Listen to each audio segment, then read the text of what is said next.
ॐ अज्ञानतिमिरान्धस्य ज्ञानाञ्जनशलाकया चक्षुरुन्मिलितं येन तस्मै श्रीगुरुवे नमः। श्रीचैतन्यमनोभीष्टं स्थापितं येन भूतले स्वयं रूप कदा मह्यं ददाति स्वपदान्तिकम्।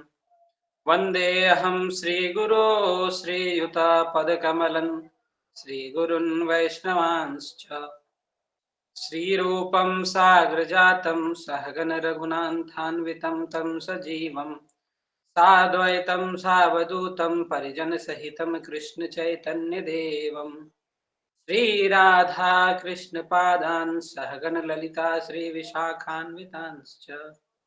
हे कृष्णा करुणा सिंधु दीनबंधु जगतपते गोपेश गोपिका कांत राधा कांत नमोस्तुते।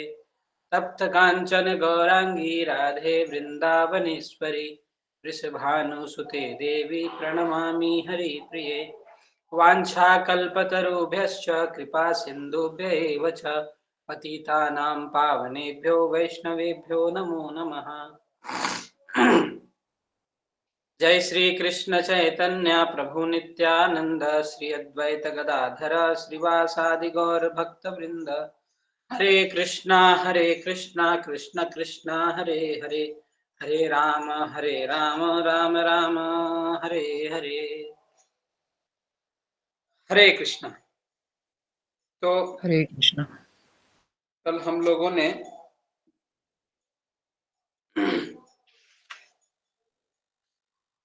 24 नंबर श्लोक तक देख लिया था ना।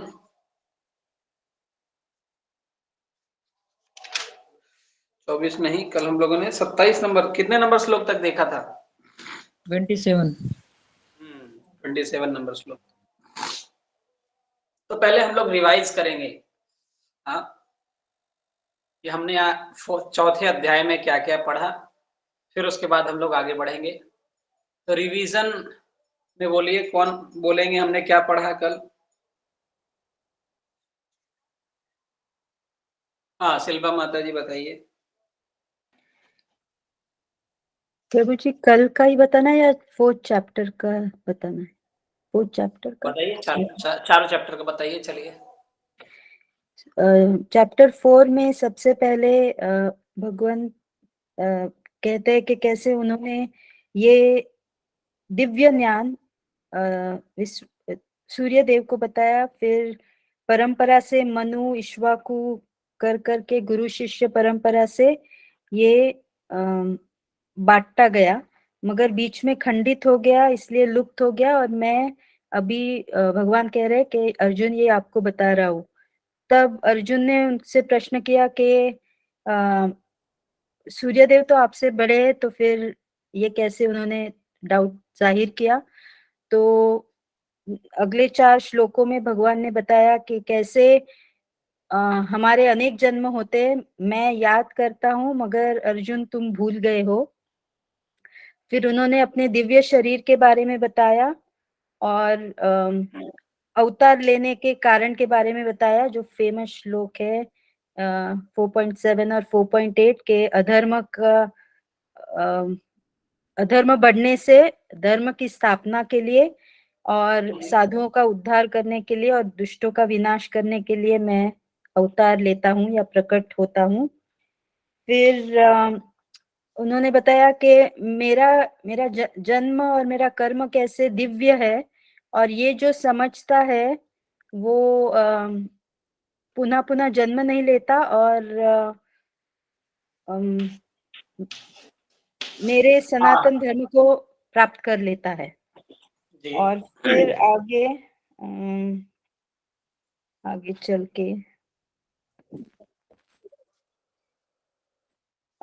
चल के फिर कर्म से कैसे ना बांधे हम, इसके बारे में बताया कि जो संतुष्ट होता है द्वंद से मुक्त होता है, ईर्ष्या नहीं करता। और ठीक है माता जी, धन्यवाद। और बताना है आपको? नहीं, बस ठीक है, कंटिन्यू करिए। बहुत बहुत धन्यवाद। शिल्पा माता जी का धन्यवाद ज्ञापित करेंगे सभी को। अभी अरविंद प्रभु बताइए। हरे कृष्णा प्रभु जी, का आपको हाँ इस चौथे अध्याय का ही रिवीजन करना है? हाँ, चौथे अध्याय का बताइए। तीसरे और चौथे का बोलिए। चलिए, तीसरे और चौथे का। तीसरे अध्याय का तो कैसे प्रारंभ होता है स्टोरी, फिर उसके बाद चौथे अध्याय का।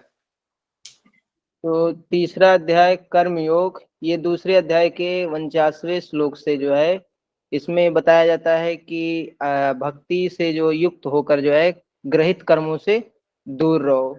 तो वहां पर भगवान ने अर्जुन को ये जब उपदेश दिया तो उनके मन में जो है ये शंका हो गया या द्वंद आ गया कि जो बुद्धि योग जो है वो सकाम कर्म से आप जब श्रेष्ठ बता रहे हैं तो हमें जो है इस ग्रहित कर्म या सकाम कर्म में क्यों लगाना चाहते हैं। तो इसका जो है उत्तर देने के लिए जो है तीसरा अध्याय का प्रारंभ होता है, जिसमें 1 से 2 श्लोकों में जो है बताते हैं कि बुद्धि योग जो है वो अपना कंफ्यूजन बताते हैं अर्जुन। फिर 2 3 से 9 तक श्लोकों में निष्काम कर्म योग के बारे में बताया जाता है। फिर 10 से 16 तक श्लोकों में कर्म कांड से कैसे कर्मयोग की ओर बढ़ें इसके बारे में समझाया जाता है। फिर 17 से 35 तक उदाहरण स्थापित करने के लिए जो है अनासक्त होकर कर्म करो, जिसमें जनक महाराज का जो है उदाहरण दिया जाता है कि कैसे उन्होंने राज ऋषि थे, उन्होंने अनासक्त भाव से जो है आदर्श राज्य। स्थापित करने के लिए कह रहे थे उसमें, बिल्कुल। फिर 36 से 43 तक जो है काम और क्रोध से कैसे बचें। क्या जैसे काम जो है वो रजोगुण से उसका प्रादुर्भाव होता है, इनका निवास स्थान इंद्रिय मन बुद्धि होती हैं। ये जो है तीसरे अध्याय का। फिर चौथा अध्याय जब यही जो काम और क्रोध जो है इससे कैसे परे जाएं, तीनों गुणों से कैसे ऊपर उठें, तो उसके इसको आंसर देने के लिए या इस पे जो ज्ञान जो भगवान ने दिया उसे दिव्य ज्ञान कहा, जो कि चौथे अध्याय में है, काम से परे वेरी कैसे गुड। आ जाए। उसमें 1 से 10 तक श्लोकों में जो है भगवान श्री कृष्ण के संबंधित दिव्य ज्ञान है। उन्होंने कैसे बताया कि ये जो ज्ञान मैं अर्जुन तुम्हें दे रहा हूँ ये आज ही नहीं दे रहा हूँ, ये मैंने विविश्वान को ही पहले दे चुका हूँ। और उन्होंने मनुष्यों के पिता मनु को दिया और मनु ने इक्ष्वाकु को दिया, जिसमें जिस कुल में जो है श्री रामचंद्र जी ने अवतार लिया भगवान। फिर 11 से 15 तक श्लोकों में जो है कृष्ण सभी मार्गों के गंतव्य हैं और वो जो है वर्ण आश्रम के स्रोत भी हैं। इसके बारे में उन्होंने 11 से 15 तक के श्लोकों में समझाया बताया। फिर 16 से 24 तक श्लोकों में कर्मयोग के बारे में बताया। 25 से 33 तक जो है यज्ञ के माध्यम से दिव्य ज्ञान कैसे प्राप्त हो इसके बारे में बताया गया। और 34 से 42 तक जो है दिव्य ज्ञान का सार पूरा कंक्लूजन चौथे अध्याय का इसमें बताया गया। Very good. तो अरविंद प्रभु का बहुत बहुत धन्यवाद हम लोग करेंगे कि इतना अच्छे से एक सब चीज एक्सप्लेन किए। तो और कोई ट्राई करेंगे?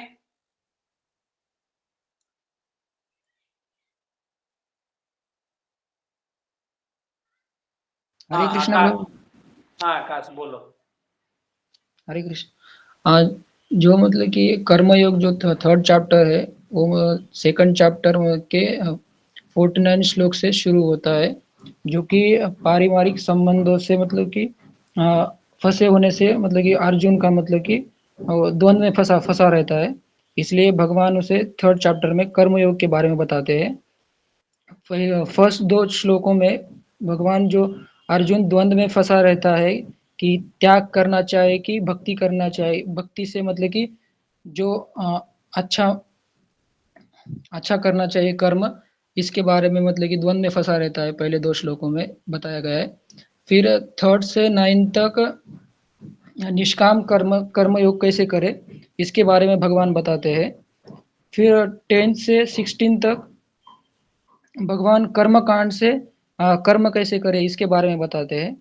17 से 35 तक भगवान एक अर्जुन को बताते हैं कि कि एक ऐसा आदर्श स्थापित करना चाहिए कि संसार के सामने जिस तरह की लोग अच्छे कर्म करें। उसमें भगवान ने एक जनक महाराज का भी उदाहरण दिया हुआ है कि आदर्श कैसे स्थापित करना चाहिए। फिर 36 से आगे एंड तक भगवान ने काम और क्रोध से कैसे बचे इसके बारे में मतलब बताया अर्जुन को। फिर इसी से मतलब कि काम और क्रोध से बचने के लिए भगवान ने फिर 4th चैप्टर में दिव्य ज्ञान दिया अर्जुन को कि काम और क्रोध से फंसे रहने से हमारा पतन होता है, इसके बारे में बताते हैं। तो दिव्य ज्ञान जब 4th चैप्टर में 1st से लेके 10 श्लोक तक भगवान अर्जुन को दिव्य ज्ञान देते हैं कि यही जो ज्ञान है, जो पतन हुआ है, इसे मैंने तुम्हें ही नहीं, इसके पहले मैंने सूर्य देव विवस्वान को दिया था। विवस्वान ने फिर मनुष्य के पुत्र मनु को दिया था। मनु ने फिर पृथ्वी के पुत्र मनुष्य के ईश्वर पिता, ईश्वर मनुष्य के पिता, हाँ राइट, मनुष्य के पिता को दिया। मनु ने अपने हाँ। पुत्रों को दिया। हाँ, मनु ने पुत्रों को दिया, राइट। इक्ष्वाकु को दिया। आगे 11 नंबर श्लोक से 15 नंबर श्लोक 11 तक में क्या पढ़ा हमने? 11 से 15 में भगवान ने इस दिव्य ज्ञान को कैसे प्रयोग में लाया जाए कि उससे मतलब कि अच्छे कर्म बने और हम इस संसार से मतलब भौतिक जगत से फिर हम आध्यात्मिक जगत में कैसे जा सकते हैं अच्छे कर्म करके। और जब 16 से लेके 24 तक भगवान ने कर्म को दिव्य ज्ञान से कैसे समझे ये बताया फिर भगवान ने।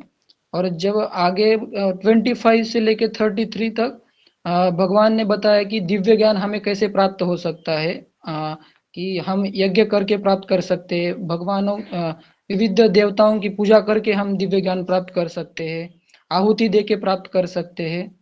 फिर आगे था 30 आखिर तक मतलब कि भगवान ने दिव्य 4th चैप्टर में कंक्लूजन दिया, सारांश बताया। चलो बहुत अच्छा।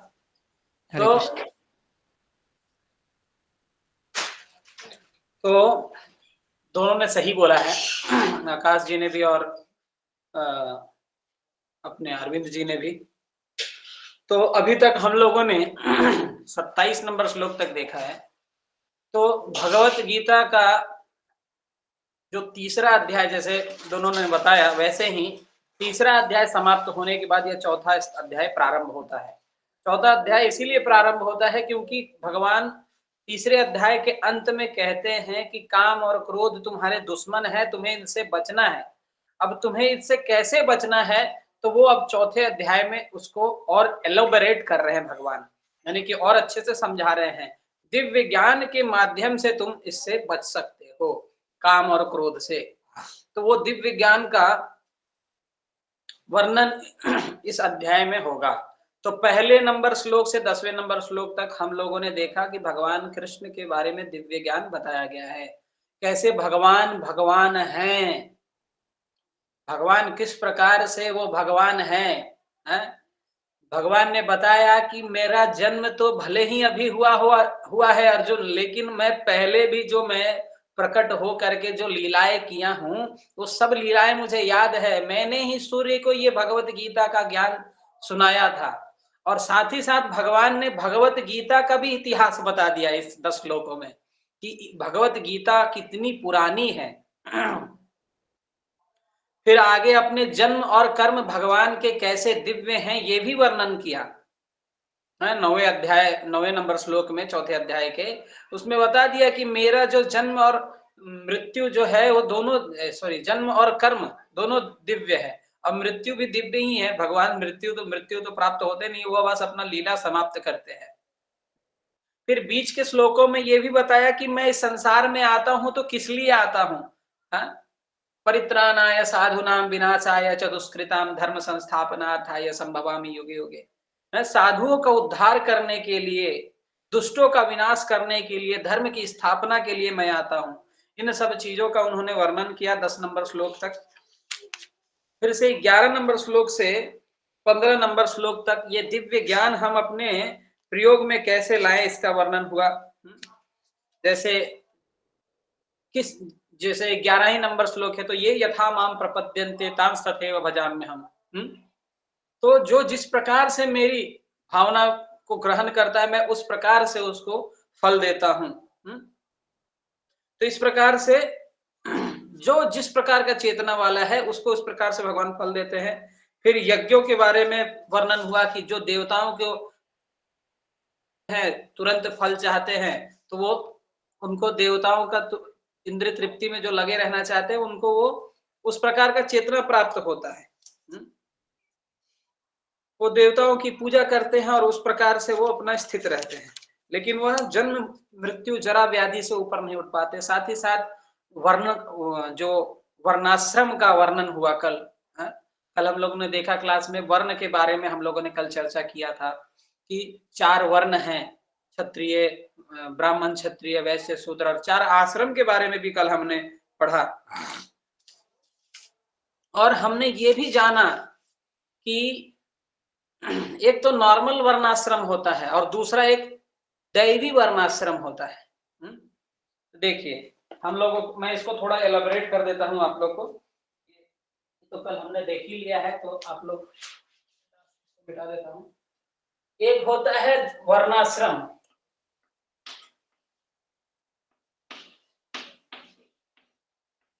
एक होता है दैवी वर्णाश्रम।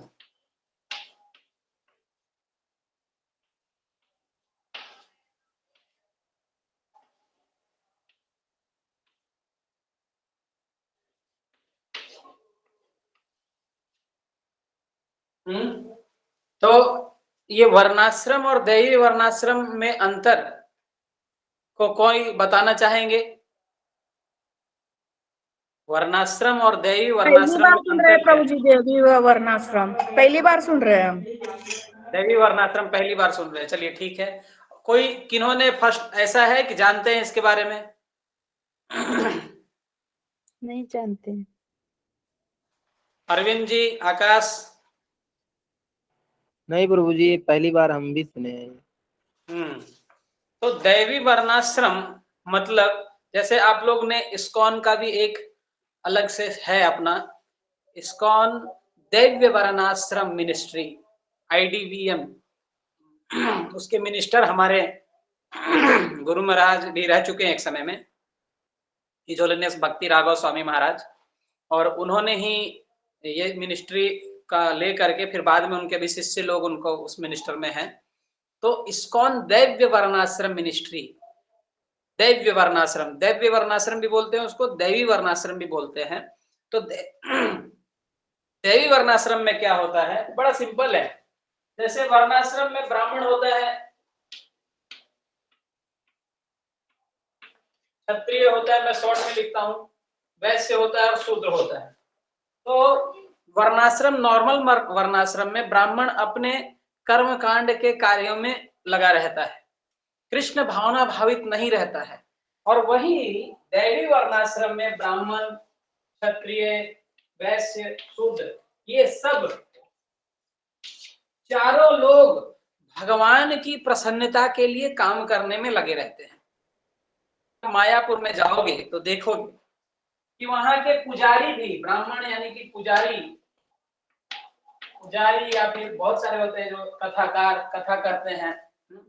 तो जो ये होते हैं वो भी भगवान की प्रसन्नता के लिए काम करते हैं। पुजारी हो गए, ब्रह्मचारी हो गए, सन्यासी हो गए, जितने लोग हैं सब भगवान की प्रसन्नता के लिए काम कर रहे हैं।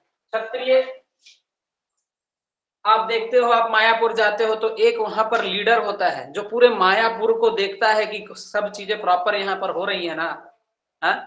वो एक बुलेट में चलने वाला एक आदमी है वहां पर, आप लोग जितने लोग गए होंगे मायापुर, अभी शायद वो चेंज हो गया है, कोई दूसरा भी है।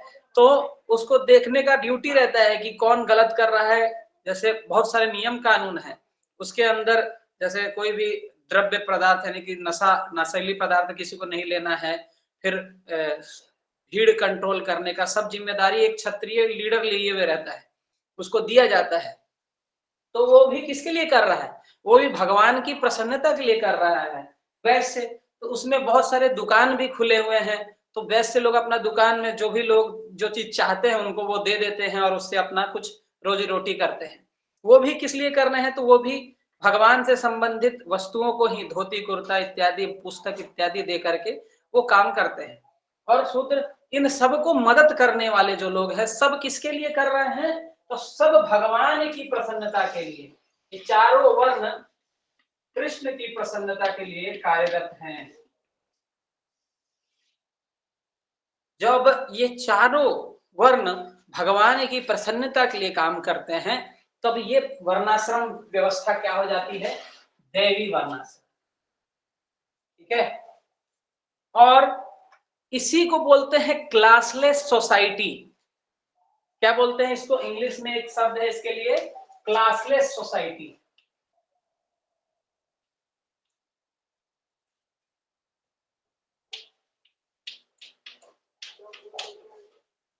ठीक है।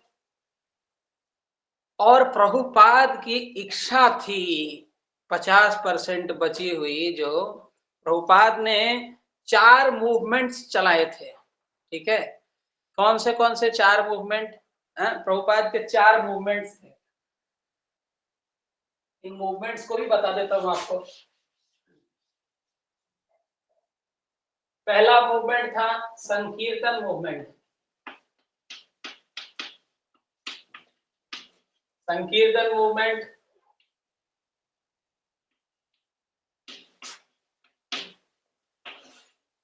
दूसरा था इनिशिएशन मूवमेंट।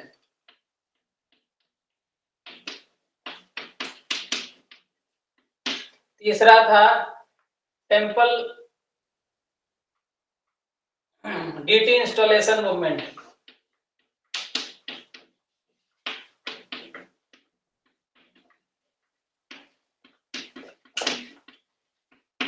और चौथा था क्लासलेस सोसाइटी को, क्लासलेस सोसाइटी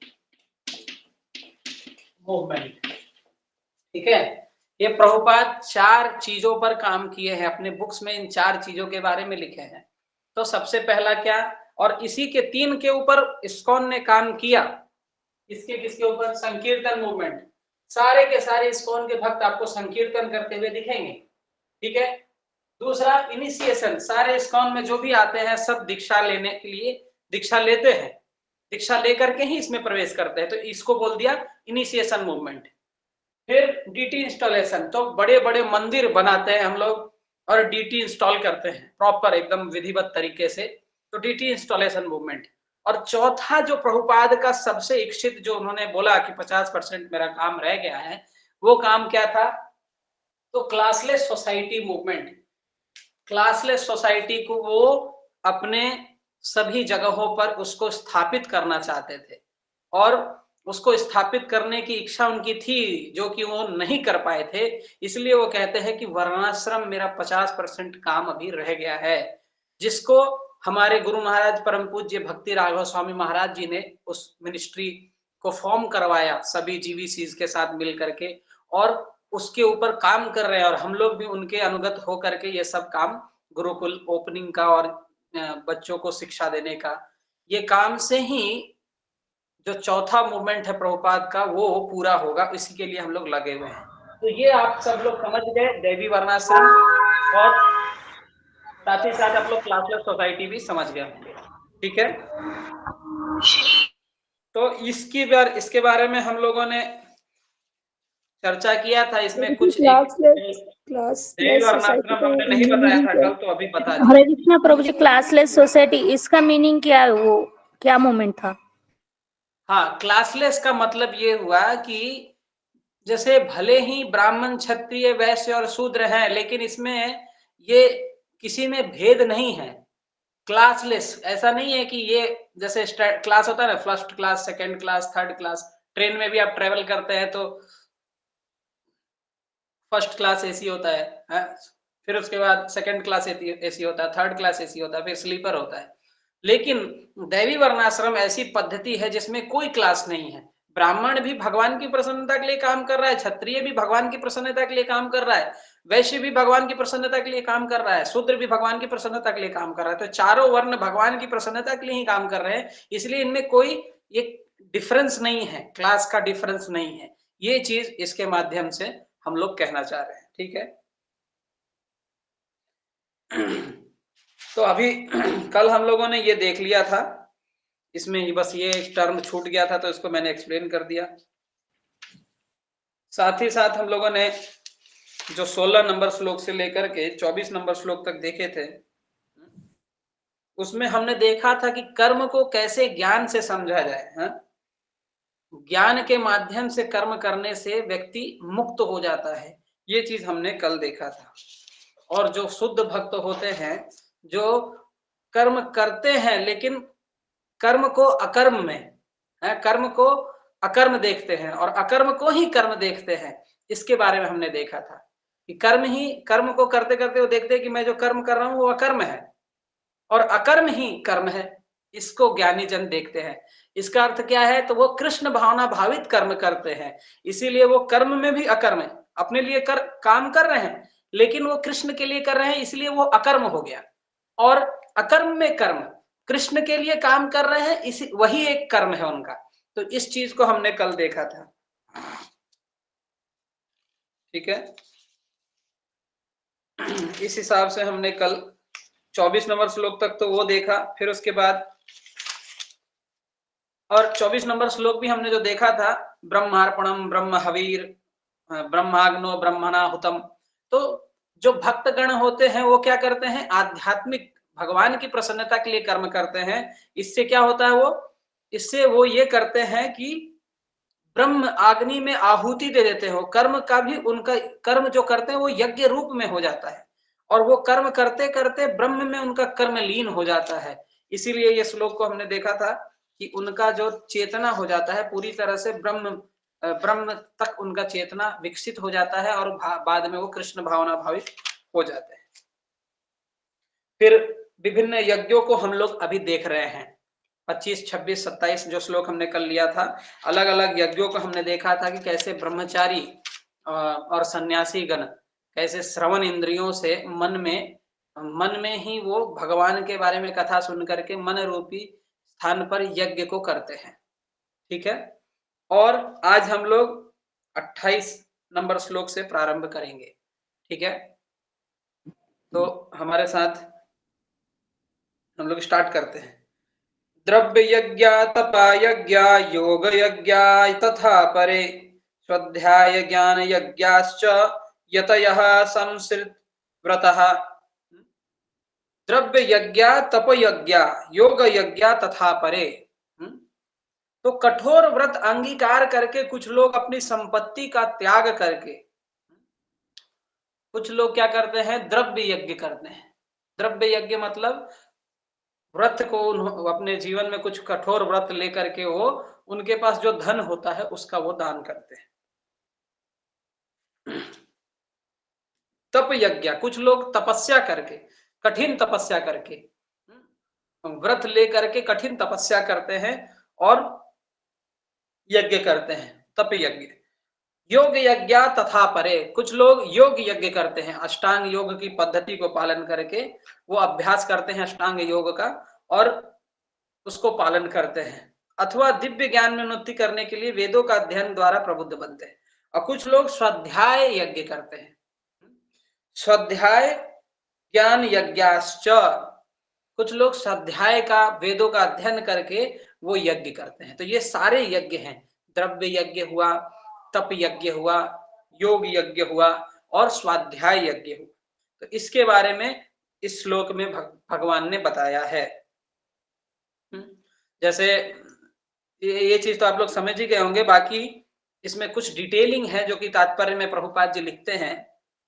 जैसे जो बड़े बड़े जो धन वाले लोग हैं, धनाढ़ लोग होते हैं, वो क्या करते हैं? तो धर्मशाला, अन्न क्षेत्र, अतिथिशाला, अनाथालय तथा विद्यापीठ खोल करके वो वहां पर अपना धन को सेवा में लगाते हैं।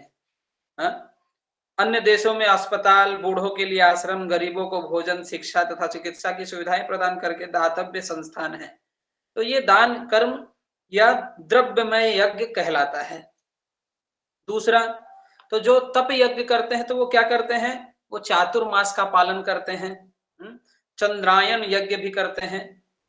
चातुर्मास क्या होता है, तो चातुर्मास में यानी कि जो भक्तगण भी करते हैं 4 महीने तक वो किसी स्थान दूसरे स्थान पे नहीं जाते और बहुत सरल भोजन लेते हैं बिना मसाले वाला, और भजन में रत रहते हैं। 4 महीने भजन में रत रहते हैं, बाल नहीं काटते, ना ही कतिपय खाद्य वस्तुएं खाते हैं, और ना दिन में 2 बार खाते हैं, ना दिन में 2 बार खाता है, ना निवास स्थान छोड़कर कहीं जाता है।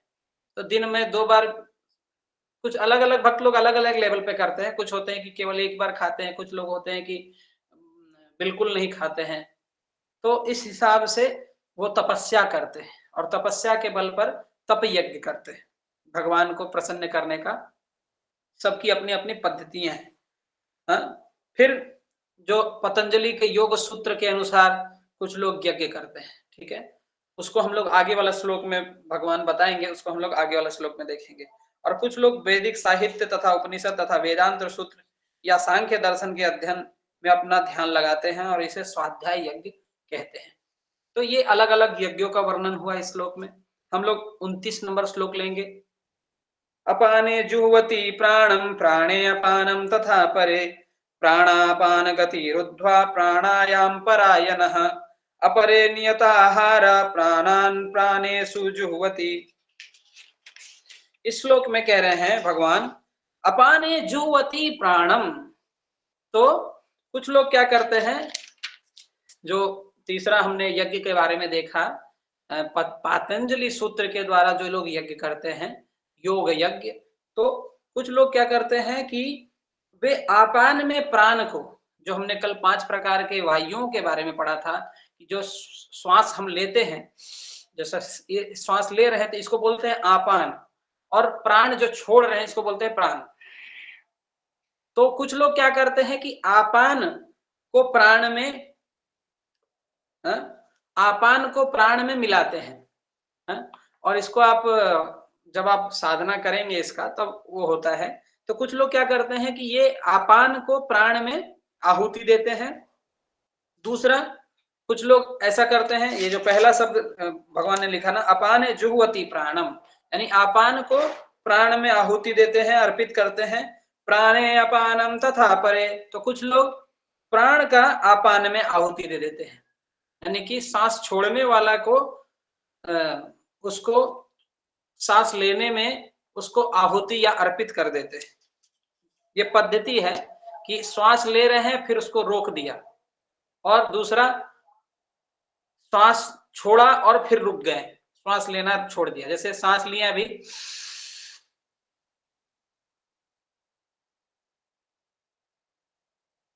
और फिर श्वास छोड़ नहीं रहे हैं, तो ये क्या हुआ, ये हुआ कि आपान को प्राण में अर्पित कर रहे हैं, ठीक है। और दूसरा पद्धति क्या हुआ, श्वास छोड़े और रुक गए, और उसको श्वास छोड़ के रुक गए, जितना देर रुकते हैं ये अभ्यास, इसको रेगुलर अभ्यास करते हैं योगी जन। तो पहला वाला का आप समझ गए कि आपाने जुह्वति प्राणम, और दूसरा वाला क्या, प्राणे प्राणे अपाने तथा परे, तो प्राण को अपान में अर्पित करते हैं। फिर आगे प्राण अपान गति रुद्ध्वा, तीसरा अंत में वो प्राण अपान को रोककर समाधि में रहते हैं। तो पहले वो क्या करते हैं कि प्राण को अपान में अर्पित किया, फिर प्राण को अपान को प्राण में भी अर्पित किया, और बाद में दोनों श्वास रोक करके वो समाधिस्थ हो जाते हैं। दोनों श्वास को रोक देते हैं वो और समाधिस्थ हो जाते हैं। तो इसी को प्रभुपाद जी ने तात्पर्य में बताया है कि जैसे आपान वायु निम्नगामी अधोमुखी है और प्राण वायु ऊर्ध्वगामी है। तो कुछ लोग प्राणायाम में योगी विपरीत दिशा में श्वास लेने का तब तक अभ्यास करता है जब तक दोनों वायु उदासीन होकर पूरक अर्थात सम नहीं हो जाती। तो इसमें प्रभुपाद जी ने 2 प्राणायाम के बारे में बताया है, पूरक सबसे पहला बताया रेचक। जब अपान वायु को प्राण में अर्पित कर दिया जाता है तो जो अपाने जुह्वति प्राणम, अपान वायु को जब हम प्राण वायु में अर्पित कर देते हैं तो उसको, उस प्राणायाम को क्या बोलते हैं? रेचक। जैसे श्वास लेके रुक गए तो इसको क्या बोल देंगे? रेचक, रेचक प्राणायाम। और जब प्राण तथा अपान वायु को पूर्णतया रोक दिया जाता है और प्राण और अपान यानी श्वास लेना और छोड़ना दोनों को रोक दिए तो उसको क्या बोलते हैं? कुंभक योग, कुंभक योग कहते हैं।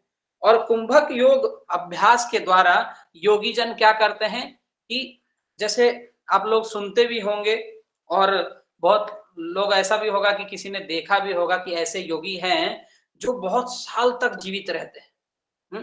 लोग कहते हैं इनका उम्र 200 साल हो गया है और 200 साल से ये हैं बाबा, कुछ कुछ तो हजारों हजारों साल तक भी रहते हैं। तो ये कैसे पॉसिबल हो पाता है? तो ये इस तरह से पॉसिबल हो पाता है कि जैसे हर एक मनुष्य के जीवन में ना श्वास की गिनतियां होती हैं कि आपको इतना श्वास ही आप लेकर के इस जन्म को जिएंगे।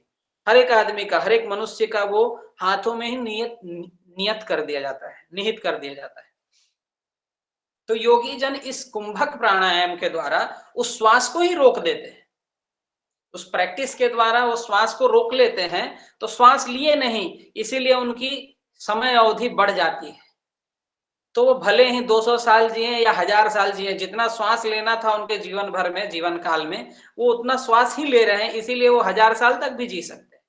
ये हमारी पद्धति है। और इसीलिए ऐसे भी आजकल साधु हैं जो 500 साल से भी जी रहे हैं, जो कि हिमालय में बैठे हुए हैं। ठीक है, लेकिन भक्त लोग ऐसा नहीं करते। भक्त लोग इसमें ज्यादा इंटरेस्ट नहीं रखते, वो अपना समय अवधि नहीं बढ़ाना चाहते। वो उल्टा ये चाहते हैं कि मैं भगवान की प्रसन्नता के लिए सेवा में अपनी इंद्रियों को लगाऊं और इंद्रियों को लगा करके भगवान की सेवा में निरंतर लग करके हम हमेशा रहें। इससे क्या होगा? तो मृत्यु पर्यंत, मृत्यु के समय ही व्यक्ति भगवान की दिव्य सेवा प्राप्त हो जाएगा और वो भगवान को प्राप्त करेगा। वो बोलता है कि भाई हम क्यों भगवान से और अपना दूरी को बढ़ाएं, ऐसे ही हमें इतना श्वास मिला है और हम श्वास रोक करके भगवान से दूर क्यों रहें, हम जल्दी ही भगवान को प्राप्त कर लेते हैं। तो भक्त का ये भाव रहता है। तो इसीलिए प्रभुपाद जी ने भगवत गीता का 14वां अध्याय का 26 नंबर श्लोक यहाँ पे उद्धृत किया है। माम च यो अव्यभिचारेण भक्ति योगेन सेवते सगुणान संतीत्येतान् ब्रह्म भूयाय कल्पते। जो व्यक्ति भगवान की निश्चल भक्ति में प्रवृत्त होता है वह प्रकृति के गुणों को लांघ जाता है और तुरंत आध्यात्मिक पद को प्राप्त होता है। ठीक है, तो इस श्लोक को प्रभुपाद जी ने यहाँ पर वर्णित किया है। बाकी अगर आप लोग कोई करना चाहें आप प्राण अपान वायु वाला, तो इसको तभी करना चाहिए जब कोई एक पूरा योग्य योगा इंस्ट्रक्टर आपको मिले। अपने से आप प्रयास करेंगे तो उचित नहीं है, क्योंकि हमने देखा हुआ है, एक हमारे ही भक्त हैं नासिक के, उन्होंने इसको कर रहे थे अपना बिना किसी इंस्ट्रक्टर के, तो उनको दिक्कतें आ गई, उनके शरीर में उनको दिक्कतें आ गई थी। तो ये आप करना है तो आपको एक योग्य टीचर चाहिए। बाकी प्रभुपाद तो यहाँ पे इंस्ट्रक्ट कर रहे हैं डायरेक्टली कि नहीं, भक्तों को करना ही नहीं चाहिए। भक्त लोग डायरेक्टली भगवान की सेवा में निरत रह करके उस समाधि को प्राप्त कर सकते हैं। 24 घंटा अगर आप भगवान की भक्ति का प्रयास कर रहे हैं और भगवान की भक्ति में लीन होने का प्रयास करें तो वो करने की आवश्यकता ही नहीं है, ऐसा प्रभुपाद जी यहाँ पर हमें बता रहे हैं। ठीक है, हम लोग 30 नंबर श्लोक लेंगे। सर्वपयेते यज्ञ विदो यज्ञ यज्ञ शपित कल्मषः यज्ञ शिष्टामृत भुजो यान्ति ब्रह्म सनातनम। तो ये सभी यज्ञ करने वाले यज्ञों का अर्थ जानने के कारण पाप कर्मों से मुक्त हो जाते हैं और यज्ञों के फल स्वरूप अमृत को चखकर परम दिव्य आकाश की ओर बढ़ते जाते हैं। तो जितने भी यज्ञ हैं, इस श्लोक के माध्यम से भगवान कह रहे हैं कि जितने भी यज्ञ हैं इन सब यज्ञों का प्रयोजन एक ही है, और वो क्या है? तो दिव्य आकाश को प्राप्त करना है। दिव्य आकाश मतलब वैकुंठ को प्राप्त करना, गोलोक को प्राप्त करना। साकेत धाम को प्राप्त करना है, भगवान के साथ अपनी दिव्य संबंध को जान जाना और उस संबंध में स्थापित होकर के भगवान की सेवा में 24 घंटे लगे रहना, ये सभी यज्ञों को करने का प्रयोजन है। जैसे गृहस्थ होते हैं तो वो द्रव्य यज्ञ कर रहे हैं, तो उसमें भी उनका यही प्रयोजन होना चाहिए। वो द्रव्य यज्ञ करके सोचे कि जो भी सोसाइटी है, जो भी ट्रस्ट में हम दान दे रहे हैं, वहां पर मेरा नाम होना चाहिए। तो आप लोग फिर अपना जो द्रव्य यज्ञ करके आप छोटी सी वस्तु का डिमांड कर रहे हैं। द्रव्य यज्ञ करने के बाद भी हमारा भावना यही होना चाहिए कि हम ये भगवान के लिए कर रहे हैं, भगवान के साथ अपना नित्य संबंध स्थापित करने के लिए कर रहे हैं, ना कि अपना नाम को बढ़ाने के लिए कर रहे हैं। नाम तो एक दिन खत्म हो जाएगा, और नाम आप भले ही दान दे और नाम अपना ना भी रखे तो नाम आपका ऑटोमेटिक फेमस हो ही जाता है, ठीक है, क्योंकि भगवान अपने भक्तों का नाम और आगे करते हैं। आप देख ही लीजिए ना, महादेव जो है भगवान के सबसे टॉप मोस्ट वैष्णव हैं, उनका नाम भगवान से ज्यादा है। भगवान अपने भक्त का नाम अपने से ज्यादा फेमस कर देते हैं। इसका हम लाइव एग्जांपल देखते हैं। देखिए, महादेव को सबसे पूजने वाले सबसे ज्यादा लोग हैं। तो ये भगवान के भक्ति का फायदा है। आप भगवान की भक्ति कीजिएगा, आप नहीं चाहिएगा कि नाम हो, लेकिन आपका नाम तो कोई रोक ही नहीं सकता। आप खीर चोरा गोपीनाथ का लीला देख लीजिए। श्रीपाद माधवेंद्र पुरीपाद चाहते थे कि मेरा नाम ना कोई नहीं जाने, लेकिन खीर चोर गोपीनाथ भगवान ने उनका नाम फेमस कर दिया। अपने आप को स्वयं चोर कहला दिए और बोले कि भाई मैं अपने भक्त के लिए चोरी भी करता हूं, और अपने भक्त का नाम को उन्होंने विश्वविख्यात कर दिया। सभी अभी इस्कॉन के जितने भी भक्तगण हैं विश्व भर में, सब लोग भगवान के परम भक्त जो श्रीपाद माधवेंद्र पुरीपाद हैं, जिनके लिए खीर चोरी किया था भगवान ने, उनका नाम फेमस हो गया। तो भगवान के भक्त जो द्रव्य यज्ञ कर रहे हैं, या फिर वो किसी प्रकार का यज्ञ करे, कोई स्वाध्याय यज्ञ कर रहा है, या फिर कोई अपना योग यज्ञ कर रहा है, या तप यज्ञ कर रहा है, उसका नाम ऑटोमेटिक होगा। आप और सबका गंतव्य क्या है? गंतव्य स्थान एक ही है, भगवान के साथ अपना दिव्य संबंध स्थापित करना, ठीक है। 31 नंबर श्लोक लेते हैं हम लोग। नायम लोको अस्ति यज्ञस्य कुतः अन्य कुरु सतम। ये बहुत शॉर्ट श्लोक है। तो इसमें कह रहे हैं नायम लोको अस्ति अयज्ञस्य। तो इस लोक में भी जहां मनुष्य रह रहा है, यहां पर भी मनुष्य यज्ञ ना करेगा, अगर यज्ञ नहीं करेगा तो वह खुश नहीं रह सकता या सुख पूर्वक नहीं रह सकता। तो अगले जीवन में क्या, तो अगले जीवन में कैसे रह सकता है? इस शरीर में, इस धरातल पर ही अगर यज्ञ हम नहीं करेंगे तो हम सुखी नहीं रह पाएंगे। तो अगले जीवन में कैसे ये पॉसिबल हो सकता है? अगले जीवन में भी आपको यज्ञ करना ही पड़ेगा, ठीक है। 32 नंबर श्लोक लेते हैं हम लोग। एवं बहुविधा यज्ञा वितता ब्रह्मणो मुखे कर्मजान विधितान सर्वान एवं ज्ञात्वा विमोक्षसे। ये विभिन्न प्रकार के यज्ञ, प्रकार के यज्ञ, एवं बहुविधा यज्ञ वितता ब्रह्मणो मुखे, वेद सम्मत हैं। कर्मजान विधितान, सभी विभिन्न प्रकार के कर्मों से उत्पन्न हैं। सर्वान एवं ज्ञात्वा विमोक्षसे, इन्हें इस रूप में जानने पर तुम मुक्त हो जाओगे। तो इसमें तात्पर्य में प्रभुपाद जी लिख रहे हैं कि जैसा कि पहले बताया जा चुका है, वेदों में कर्ता भेद के अनुसार विभिन्न प्रकार के यज्ञों का उल्लेख है। तो जैसे हम लोगों ने 2 श्लोक पहले ही पता चल गया कि अलग अलग कर्मों के अनुसार अलग अलग यज्ञ हैं। क्योंकि लोग देहात्म बुद्धि में लीन हैं, अतः इन यज्ञों की व्यवस्था इस प्रकार की गई है कि मनुष्य उन्हें अपने शरीर, मन तथा अथवा बुद्धि के अनुसार संपन्न कर सके। तो जो जिसका जैसा कॉन्शियसनेस, उसके अकॉर्डिंगली सबके लिए अलग अलग अलग यज्ञों का विधान भगवान ने कर दिया है, किंतु देह से मुक्त होने के लिए ही इन सब का विधान है। तो मन बुद्धि अहंकार और ये 5 पंच तत्व से बना हुआ शरीर, इससे कैसे हम अपनी चेतना को विकास करके आत्मा स्तर तक पहुंचे, उसी के लिए इन सब यज्ञों का विधान भगवान ने किया है। इसी की पुष्टि यहाँ पर भगवान ने अपने श्रीमुख से की है।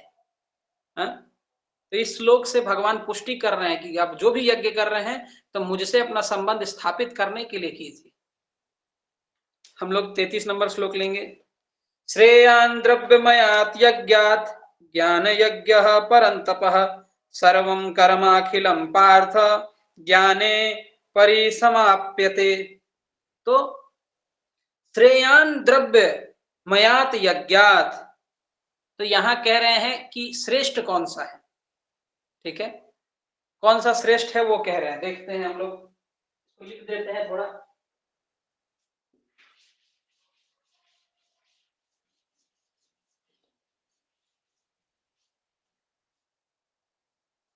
तो यहां भगवान कह रहे हैं कि द्रव्य यज्ञ से ज्ञान यज्ञ श्रेष्ठ है। ज्ञान यज्ञ जो है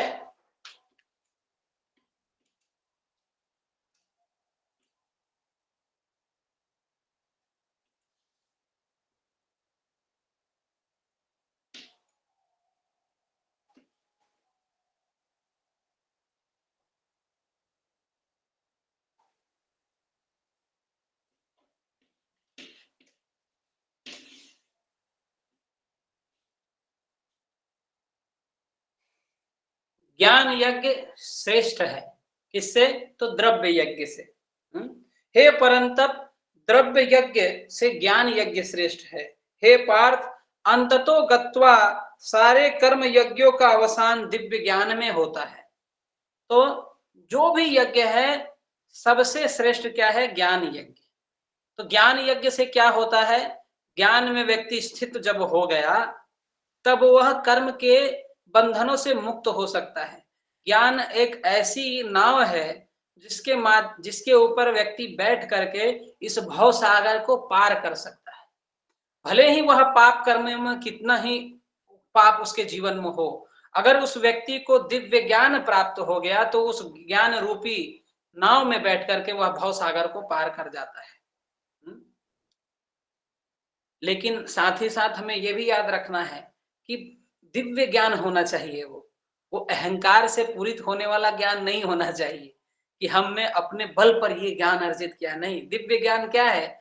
तो भगवान कृष्ण से अपना नित्य संबंध को स्थापित करने वाला ज्ञान। तभी भगवान उस नाव को बहने के लिए, उस नाव को भवसागर को पार करने के लिए जो समीर बहाएंगे, जो हवा बहाएंगे, उस हवा के कारण ही वो आप भवसागर को पार कर पाएंगे। बिना उस हवा के आप पार कर नहीं सकते, या फिर वो शक्ति आपको नहीं मिलेगी जो आप भवसागर को पार कर सके, जब तक आप भगवान के साथ अपना नित्य संबंध का दिव्य ज्ञान ना हो। ठीक है, हम लोग 34 नंबर श्लोक अब लेंगे। देखिए 33 नंबर श्लोक तक अलग अलग यज्ञों का वर्णन हुआ। ठीक है, विभिन्न यज्ञ जो हमने देख लिया, विभिन्न यज्ञ क्या क्या है, कौन बताना चाहेगा? जो हमने अभी यज्ञ, अलग अलग यज्ञ देखे, उन अलग अलग यज्ञों का नाम बताइए आप लोग। हरे कृष्णा प्रभु जी। हाँ बोलिए रेणु माता जी। द्रव्य यज्ञ, अष्टांग यज्ञ जो है, हठ योग यज्ञ, अष्टांग यज्ञ नहीं, योग यज्ञ। हाँ, योग ठीक है, यज्ञ। और हठ यज्ञ भी है ना प्रभु जी? हठ योग होता है, यज्ञ के रूप में एक ही बोल देंगे आप, योग यज्ञ बोल देंगे तो हो जाएगा। ओके। द्रव्य यज्ञ में तो सारे अनाथ आश्रम वगैरह सब आ जाते हैं, पैसे से हाँ, रिलेटेड प्रभु जी। और हाँ, बाकी और सिद्धि के दो लिए नाम हैं, और 2 नाम है माता जी। पुत्रेष्ठी यज्ञ। अभी जो हमने पढ़ा उसके बारे में बताइए। चलिए आपने 2 बताए। हाँ वामन प्रभु। ज्ञान यज्ञ, कर्म यज्ञ। कर्म यज्ञ तो हमने अभी नहीं पढ़ा। चलिए ज्ञान यज्ञ आपने बोला, एक और यज्ञ है, बोलिए अरविंद प्रभु। हरे कृष्णा प्रभु जी।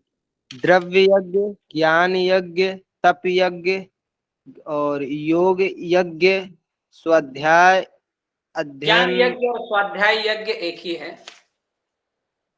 ठीक है। ठीक ठीक है, है रेणु माता जी जो कह रही होंगी वो भी होगा, लेकिन अभी जो हम लोगों ने भगवान ने जो यज्ञों का बात किया उसका हम लोग वर्णन पूछ रहे थे। चलिए ठीक है, तो अभी हम लोग 34 नंबर श्लोक से 42 नंबर श्लोक तक जो श्लोक है, इसमें भगवान ने दिव्य ज्ञान का सारांश हमें दिया है कि दिव्य ज्ञान का सार क्या है, ठीक है। तो इस 34 नंबर श्लोक से लेकर के 42 नंबर श्लोक तक हम लोग सारांश को समझेंगे, ठीक है। तो आप लोग भी साथ साथ में बोलिए, चलिए ठीक है। तद विधि प्रणिपातेन, तद्विधि पाठेन परिप्रश्नेन सेवया, परिप्रश्नेन सेवया उपदेक्ष्यन्ति ते ज्ञानम्, उपदेशन्ति ते ज्ञानं ज्ञानिना तत्त्वदर्शिनः। ज्ञानिनः तत्त्वदर्शिनः। हाँ, तो इसका अर्थ क्या है? तद विधि, बहुत इंपॉर्टेंट श्लोक है। तद विधि प्रणिपातेन, तो गुरु के पास जाकर सत्य जानने का प्रयास करो। तद विधि प्रणिपातेन परिप्रश्नेन सेवया, उनसे विनीत होकर जिज्ञासा करो और उनकी सेवा करो, ठीक है। उनके पास जाकर के विनीत भाव से उनसे प्रश्न करो और उनकी सेवा करो। उपदेक्ष्यन्ति ते ज्ञानम, तब तुम्हें वो ज्ञान प्रदान करेंगे। उपदेक्ष्यन्ति ते ज्ञानम ज्ञानिना तत्वदर्शिनः, स्वरूप सिद्ध व्यक्ति तुम्हें ज्ञान प्रदान कर सकते हैं क्योंकि उन्होंने सत्य का दर्शन किया है, ठीक है। तो ये प्रॉपर तरीका है जिसके माध्यम से व्यक्ति ज्ञान अर्जित कर सकता है, ठीक है। निसंदेह आत्म साक्षात्कार का मार्ग कठिन है, अतः भगवान का उपदेश है कि उन्हीं से प्रारंभ होने वाली परंपरा से प्रामाणिक गुरु की शरण ग्रहण की जाए। तो प्रामाणिक गुरु का जब हम लोग शरण ग्रहण करते हैं और ग्रहण करके जब हम लोग उस भगवान ने जिस परंपरा में ज्ञान प्रदान किया है उसी परंपरा से ज्ञान जब लेते हैं और उसका पालन करते हैं और गुरु के आदेशानुसार कर्म में हम लोग संलग्न रहते हैं, तो क्या होता है? हमें आत्म साक्षात्कार सुलभता से मिलता है। क्यों मिलता है? तो स्वरूप सिद्ध गुरु की प्रसन्नता ही आध्यात्मिक जीवन की प्रगति का रहस्य है। तो स्वरूप सिद्ध जो व्यक्ति हैं, जिन्होंने अपने स्वरूप को समझ गए हैं कि हम लोग क्या हैं, तो भगवान के दासों के दास हैं और 24 घंटे उसी भावना में युक्त होकर के जो कर्म कर रहे हैं वही वास्तविक गुरु हैं। और उन गुरु का जब हम आज्ञा पालन करते हैं वही आध्यात्मिक जीवन में अग्रसर होने का रहस्य है, ठीक है। जैसे हम लोग भागवतम में देखते हैं कि जो जड़ भरत महाराज थे, जब रघुगण राजा को उपदेश वो करने लग गए, तो रघुगण राजा उस समय जा रहे थे कहार से, जो कहार लोग जो होते हैं, वो जो दुल्हन जिसमें बैठ के जाती है उसको क्या बोलते हैं? डोली। हाँ, डोली नहीं था, दुल्हन जिसमें जाती हो, तो कहार, वो राजा भी उस समय उसी में ट्रेवल करते थे, तो उसी डोली में वो ट्रेवल कर रहे थे, वो जा रहे थे पालकी प्रभु जी। कथा। क्या बोले? पालकी बोल रहे हैं, पालकी। हाँ, कहार तो पालकी उठाने वाले होते हैं प्रभु जी। हाँ, कहार पालकी उठाने वाले होते हैं। तो वो पालकी उठा के ले जा रहे थे कहार लोग, उसमें रघुगण राजा बैठे हुए थे और रघुगण राजा कहाँ जा रहे थे? तो भागवत कथा सुनने के लिए वो जा रहे थे। और बीच में ही उनको ये मिल गए, कौन? तो जड़ भरत महाराज, जिन्होंने उनको, वो स्वयं तत्वदर्शी थे, सत्य का उन्होंने दर्शन किया हुआ था। और उन्होंने जब उनको आत्म साक्षात्कार संबंधित ज्ञान बता दिया, तो राजा रघुगण ने उस वहां पर भागवत जानने की जगह पर डायरेक्ट और वहीं पर उनको गुरु रूप में स्वीकार कर लिए और गुरु को स्वीकार करके उनकी सेवा में लग गए और अपना साम्राज्य भी जाना छोड़ दिए। तो इससे हमें क्या शिक्षा मिलता है कि जो आध्यात्मिक पथ में अग्रसर होना चाहते हैं उन्हें तत्वदर्शी, जो सत्य का दर्शन कर चुके हैं, उस प्रकार के गुरु को ढूंढना चाहिए और जैसे ही मिल जाए तो हमें उनकी सेवा में संलग्न हो जाना चाहिए और सेवा में संलग्न होकर के अपना आध्यात्मिक पथ का बढ़ोतरी करना चाहिए। ठीक है, 35 नंबर श्लोक लेंगे हम। यत् ज्ञात्वा न पुनर्मोहम् यज्ञात्वा न पुनर्मोहम् एवं यास्यसि पांडव एवं यास्यसि पांडव येन भूतान्यशेषानि येन भूतान्यशेषाणि द्रक्ष्यसि आत्मनि अथ उवामयि द्रक्ष्यसे आत्मने यथा यथोमयि। यत् ज्ञात्वा न पुनर्मोहम्, और जब स्वरूप सिद्ध व्यक्ति से वास्तविक ज्ञान अगर आप प्राप्त कर लेंगे तो फिर से मोह में नहीं गिरेंगे। तुम पुनः कभी ऐसे मोह को प्राप्त नहीं होगे। यास्यसि पांडव, जो तुम मोह को में डूबे हुए हो और बोल रहे हो कि मैं युद्ध नहीं करूंगा, अपने लोगों को मेरे जो हैं इन लोगों को क्यों मारूं मैं, जो माया के प्रभाव में तुम हो। इसमें माया शब्द का भी अर्थ प्रभुपाद जी ने लिखा है, मां मतलब नहीं, या मतलब यह। तो यह जो भी चीजों को हम सोच रखे हैं कि ये मेरा है, वो तुम्हारा नहीं है, वही माया शब्द का भाव यहाँ पर उन्होंने बताया है।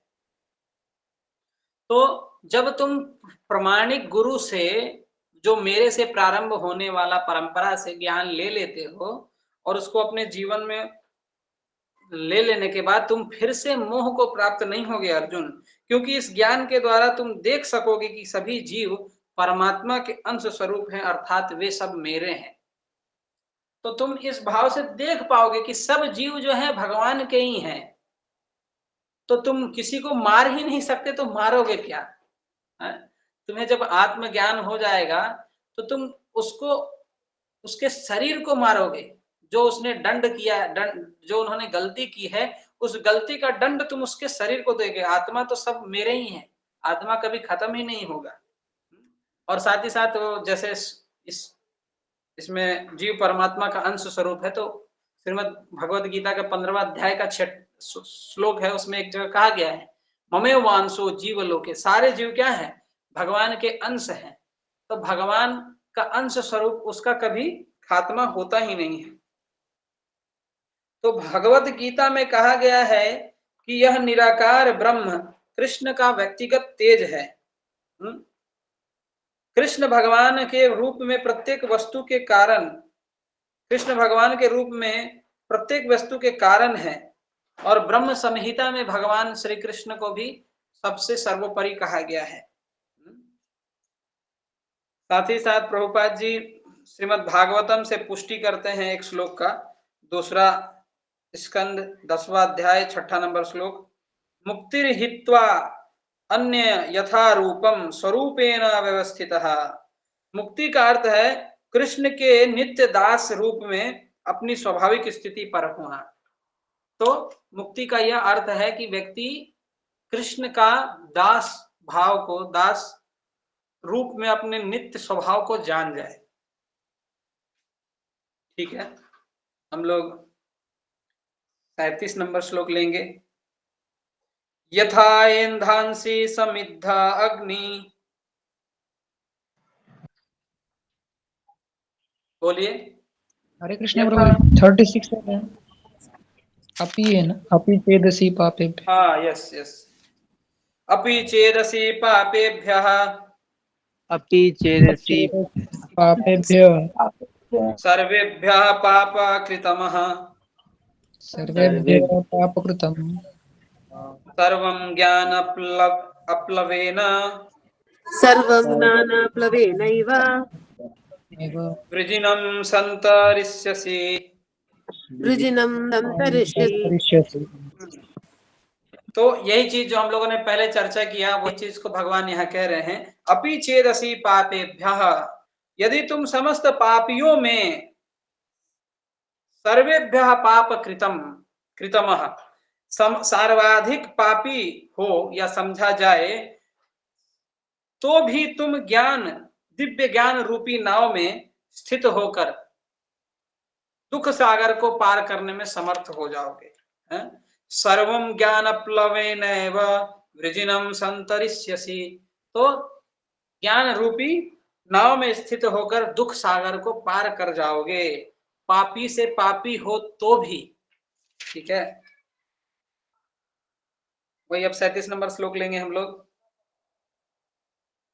यथा इंधांसि समिधा अग्नि, यथा ईंधन यथैधांसि समिधोऽग्नि भस्मात् कुरुते अर्जुन, भस्मात् भस्मात् कुरुते अर्जुन ज्ञान यज्ञ सर्वकर्माणि, ज्ञानाग्नि सर्वकर्माणि सर्वकर्माणि भस्मात् कुरुते तथा।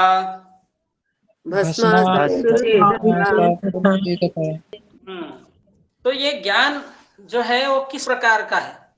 तो ज्ञान जो है वो एक अग्नि की तरह है, जो जैसे आपका, जैसे हमने पहला वाला श्लोक जैसे ही पढ़ा, इसके पहले वाला श्लोक, उसमें भगवान कह रहे हैं कि तुम पापी से भी पापी हो, तो तुम ज्ञान यज्ञ, ज्ञान के माध्यम से तुम भवसागर को पार कर जाओगे।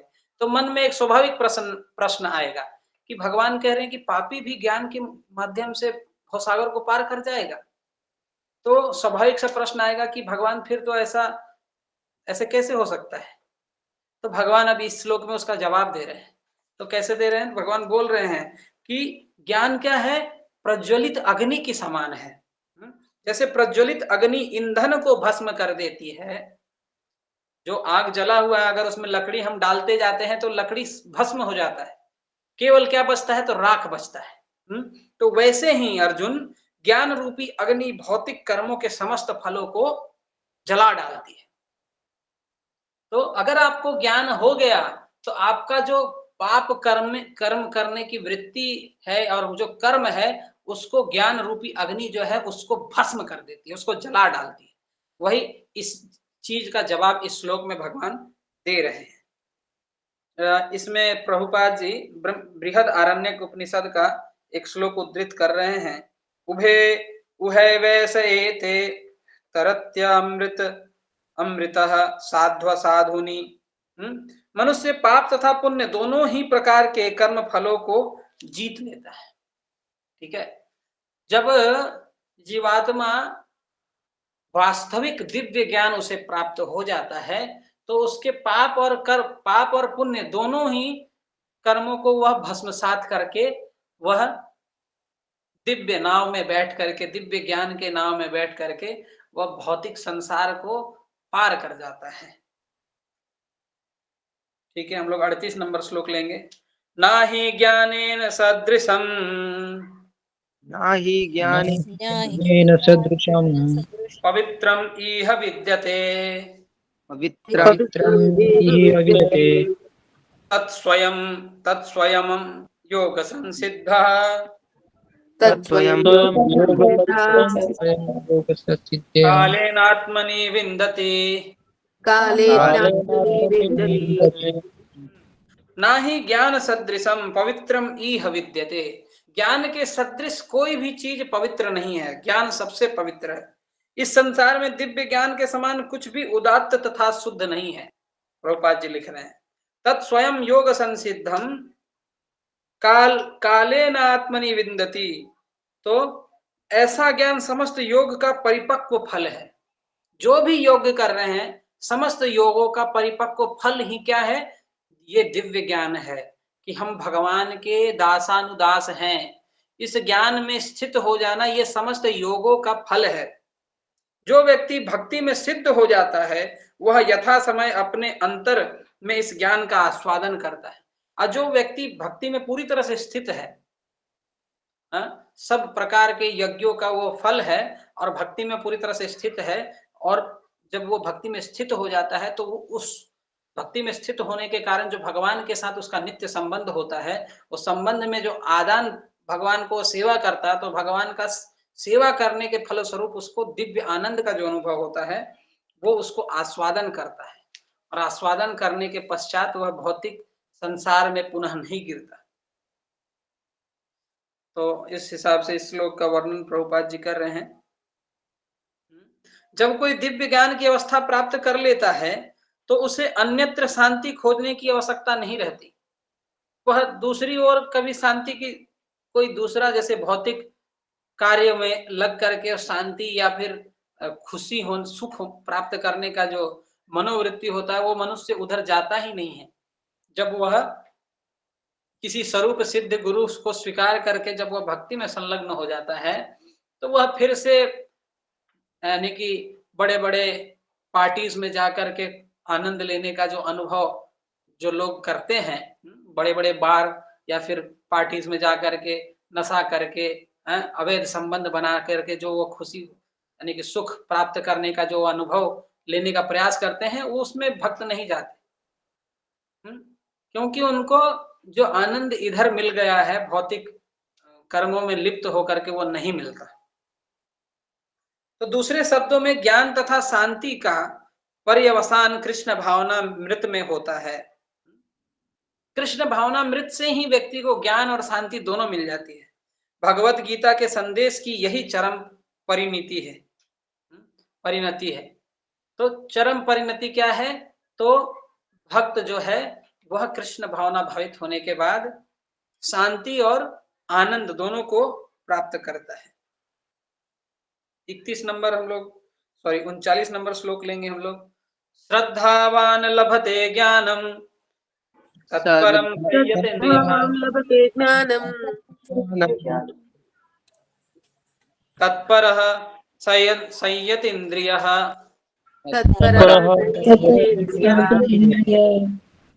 ज्ञानम लब्ध्वा परा शांतिम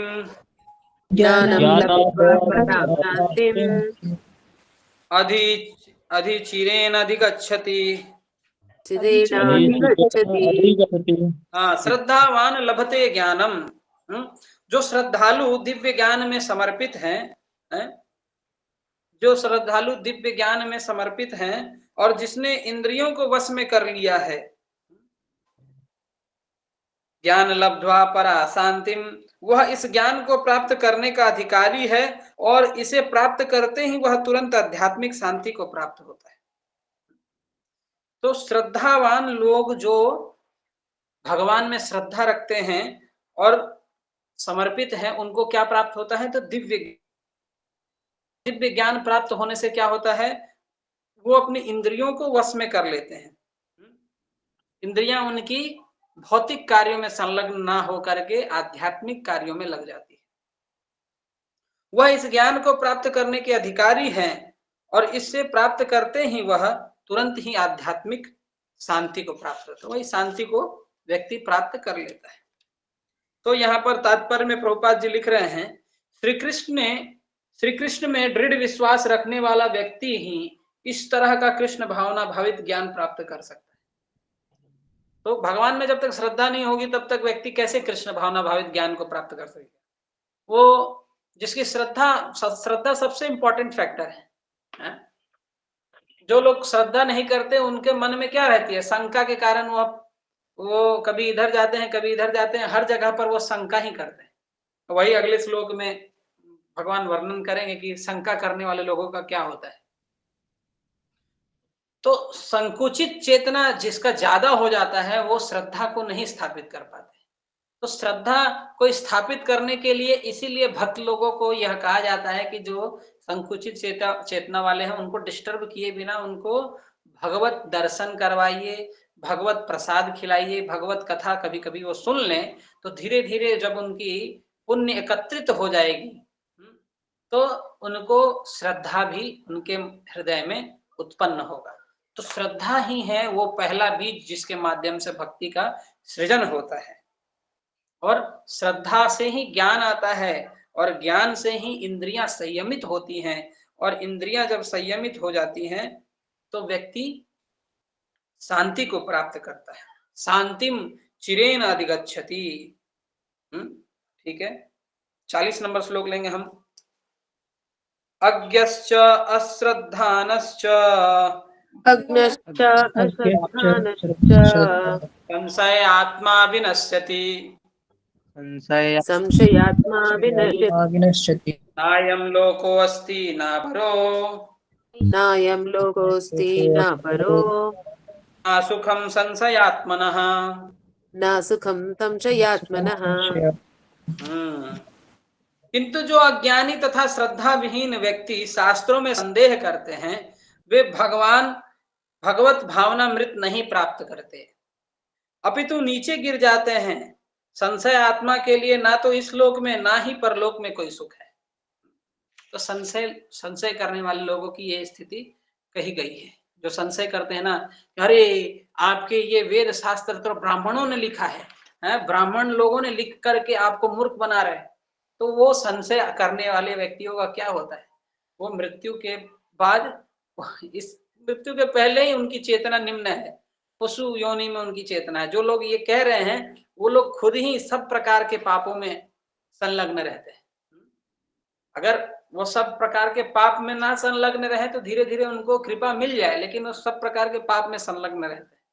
तो संशय आत्मा का ना ही इस लोक में उनको सुख मिलता है, ना ही परलोक में उसको सुख मिलता है। तो संशय शास्त्रों पे जो भगवत गीता है, भगवान की वाणी जो है, इस पे संशय नहीं करना है, इस पे श्रद्धा करना है। ये इंपॉर्टेंट है। श्रद्धा से ही आप समझ सकते हैं कि ये सृष्टि को किसने निर्माण किया है? बाकी आप प्रयोग करने जाइएगा तथाकथित वैज्ञानिकों के द्वारा, जैसे वैज्ञानिक जन करते हैं कि अलग अलग वो प्रयोग करके वो देख रहे हैं कि दुनिया को किसने बनाया, तो अंततः वो किस तर्क पे पहुंचते हैं? उनका लास्ट उनका निष्कर्ष यही होता है कि भगवान नहीं है, ये संसार अपने आप हो गया। बिग बैंग थ्योरी को वो लोग बोलते हैं कि ऑटोमेटिक एक बम ब्लास्ट हुआ, बहुत बड़ा एक धमाका हुआ, उसके बाद सब धीरे धीरे ठंडा होता गया और पृथ्वी में अपने आप सब जीवाणु जीवित होने लग गए, पेड़ पौधे बने, नदी बने, बड़े बड़े सागर बने, उसमें मछलियां जब उछली तो वो पक्षियां बन गई, और कुछ मछलियां उछल के जमीन पे गई तो वो मनुष्य बन गए, बंदर बन गए, बंदर से फिर मनुष्य बन गए। तो इस प्रकार की फिलॉसफी को वो सृजित करते हैं जब वो भगवत भावनामृत को नहीं, श्रद्धा नहीं जो रखते लोग। तो इसको इसीलिए संसार में आपको दो प्रकार के लोग मिलेंगे हमेशा।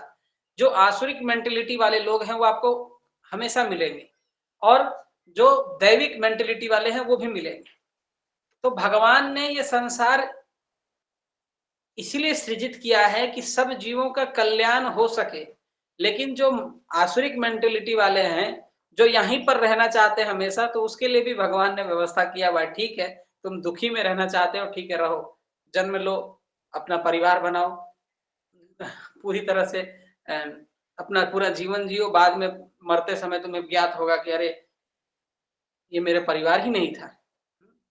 तो भगवान ने सृष्टि को रच दिया है ऐसा कि पापी से पापी दैत्य या राक्षस भी कंटिन्यूअसली जब वह यह प्रोसेस अपनाता है ना, प्रोसेस अपनाता है क्या, प्रकृति के प्रभाव में वो प्रोसेस में वो हो ही रहा है, जन्म ले रहा है, अगला फिर मृत्यु हो रहा है, फिर नया जन्म ले रहा है। तो बार बार जन्म लेते लेते अपने अलग अलग सब जिम्मेदारियों को निभाते निभाते उसके अंत में यह समझ में आ ही जाता है कि भगवान कुछ तो है। हम बार बार जन्म ले रहे हैं, बार बार मर रहे हैं, अंत में जब उसकी बुद्धि में उसका चेतना जब विकास होता है तो अंत में वो खुद ही समझता है कि नहीं भाई, ये संसार जो है ये दुखमय स्थान है और इससे हमें बाहर निकलना चाहिए। तो ये इस प्रकार से इसको भगवान ने डिजाइन किया हुआ है कि श्रद्धा, जब श्रद्धा जीव कर लेता है तो उसका कल्याण निश्चित हो जाता है। हम लोग 41 नंबर श्लोक और 42 नंबर श्लोक लेंगे। योग संन्यस्त कर्माणाम ज्ञान संचिन्न संशयम् ज्ञान संचयम् आत्मवन्तं न कर्माणि आत्मवन्तं धर्माणि न कर्माणि निबन्धन्ति धनंजय। निबन्धन्ति धनंजय। तो जो व्यक्ति अपने कर्म फलों का परित्याग करते हुए भक्ति करता है और जिसके संशय दिव्य ज्ञान द्वारा विनष्ट हो चुके हैं, वही वास्तव में आत्मपरायण है। हे धनंजय, वह कर्मों के बंधन से नहीं बंधता। तो जो निष्काम कर्मयोग के द्वारा निष्काम कर्मयोग में काम करते हैं, निष्काम कर्मयोग से अपने कर्मों को संपादित करते हैं, यानी कि फल से वो आसक्त नहीं रहते और भगवान की भक्ति में संलग्न रहते हैं, निष्काम सेवा में लगे रहते हैं।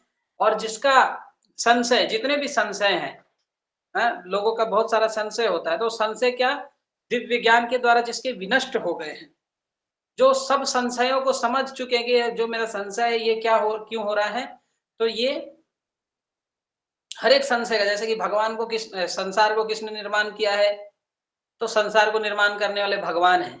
कुछ लोग ये बोलते हैं कि अरे तुम लोगों को अगर किसी ने निर्माण किया तो तुम्हारे भगवान को भी किसी ने निर्माण किया होगा, है? तो उन लोगों को ये समझना चाहिए कि ये जो समय है, ये जैसे लोग कहते हैं ना कि हर चीज को जन्म लेना पड़ता है और मरना पड़ता है, तो वो समय के प्रभाव के अंदर है। समय के परे का जो ज्ञान है वो उनको नहीं है, इसीलिए वह भगवान को भी उसमें बांध के लाते हैं कि हर एक वस्तु इस संसार में जन्म लेता है और मृत्यु होता है, तो भगवान भी तुम्हारे जन्म लेते हैं और मरते हैं। कुछ लोग ऐसे बोलते हैं कि भगवान भी तुम्हारे इधर आते हैं तो जन्म लेते हैं, मरते हैं, लेकिन वो लोगों का जो मानसिक चिंतन है वो केवल क्या है, वह तीनों गुणों के अंतर्गत है, समय काल के अंतर्गत है, इसीलिए वो भगवान को भी उस काल के अंदर ही घुसा करके रख देना चाहते हैं। वो भगवान को बोलते हैं कि तुम्हारे भगवान काल्पनिक हैं, और हैं होंगे भी तो मनुष्य, बहुत बड़े मनुष्य होंगे, उन्होंने बहुत बड़ा काम किया होगा, लेकिन कोई ऐसा वो मान ही नहीं पाते कि भगवान अजन्मा है। क्यों नहीं मान पाते, तो क्योंकि उनके ऊपर तीनों गुणों का बहुत ज्यादा प्रभाव है, वो काल के परे का चिंतन ही नहीं कर पाते। इस संसार जो पूरा ब्रह्मांड है, ये ब्रह्मांड काल के गिरफ्त में है, इसीलिए वो उस गिरफ्त से बाहर का सोच ही नहीं पाते। लेकिन जब शास्त्रों में श्रद्धा होती है और श्रद्धा से जब दिव्य ज्ञान होता है, तब वो समझ पाते हैं कि अरे वो भगवान अपनी इच्छा से प्रकट और अप्रकट हो पाते हैं, और वो ज्ञान जब व्यक्ति को हो गया तो वो क्या होता है, वह मुक्त हो जाता है। तो इस श्लोक में भी भगवान कह रहे हैं कि जिसके संशय दिव्य ज्ञान से विनष्ट हो चुके हैं, वही वास्तव में आत्मपरायण है। हे धनंजय, वह कर्मों के बंधन से बंधता नहीं है। अभी 42 नंबर श्लोक। तस्मात् ज्ञान संभूतम तस्मात् ज्ञान संभूतम् वितस्थं ज्ञानासीनात्मनः त्वैनं संशयं योगम् चित्वैनं संशयं योगम् अतिष्ठोतिष्ठ भारत आतिष्ठत् उत्तिष्ठ भारत तस्मात् ज्ञान संभूतम, अतएव तुम्हारे हृदय में अज्ञान के कारण जो संशय उठे हैं, उन्हें ज्ञान रूपी शस्त्र से काट डालो।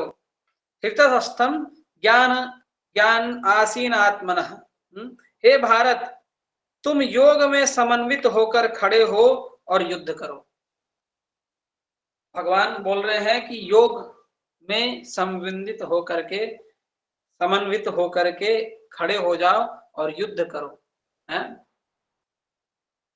कर्म योग, भक्ति योग में समन्वित होकर के जो मैं कह रहा हूं उसको अपने मन में स्थापित करके खड़े हो जाओ और युद्ध करो। तुम्हारे लिए यही एक ऑप्शन है। तो इस प्रकार से हम देख रहे हैं कि भगवान की ये चतुर्थ अध्याय दिव्य ज्ञान अध्याय संपूर्ण हुआ। अब हम लोग क्वेश्चन आंसर राउंड आज लेंगे। अभी आपके पास टाइम है, आप सभी लोग क्वेश्चन पूछ सकते हैं, हम लोग प्रयास करेंगे उसका जवाब देने का। हम हरे कृष्ण। हाँ वामन प्रभु बोलिए।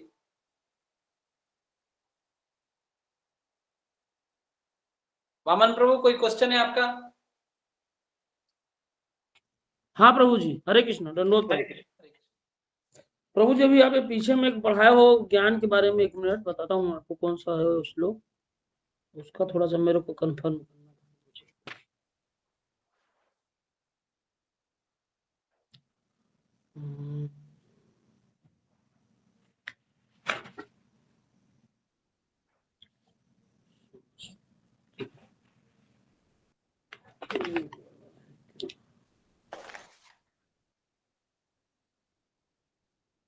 उदात्त, जो उदात्त शब्द है प्रभु जी क्या है? जैसे इसमें लिखा है, इस संसार में दिव्य ज्ञान के समान कुछ भी उदात्त तथा शुद्ध नहीं।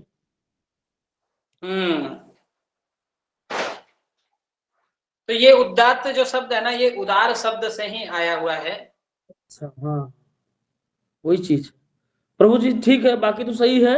आप बहुत स्पीड पढ़ाए हो प्रभु जी, थोड़ा सा ऊपर ऊपर से निकल गया, कुछ कुछ चीज समझ में नहीं है। इसको फिर से पढ़ना चाहिए मेरे को। ये दिव्य ज्ञान बहुत अच्छा है, इसको मैं फिर से रिवीजन करूंगा, और पढ़ा भी हूँ कई बार, बहुत अच्छा है ये। इसको फिर से पढ़ना चाहिए एक बार, सब समझ में आएगा। ठीक है प्रभु जी, हरे हाँ, कृष्ण। और कोई प्रश्न किसी का?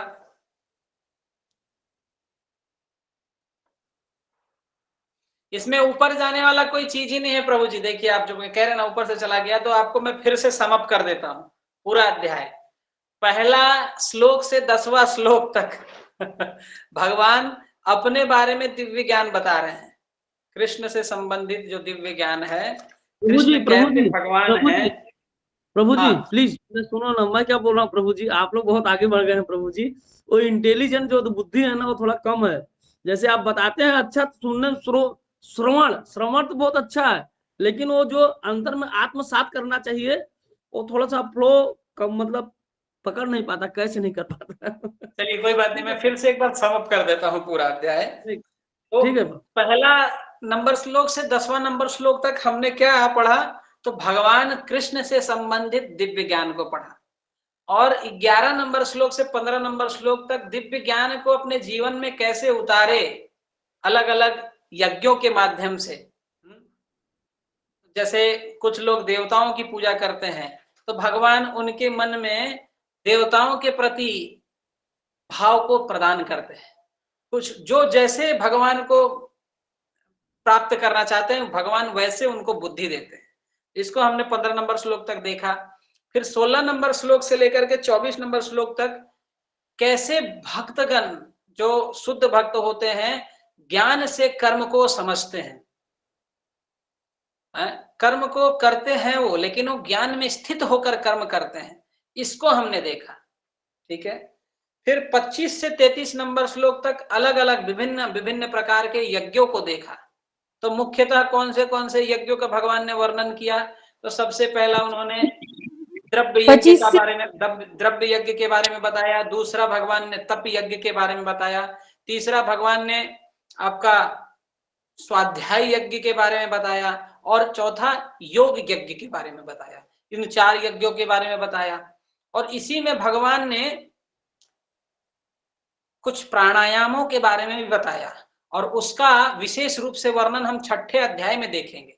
तो किन किन प्राणायामों के बारे में बताया?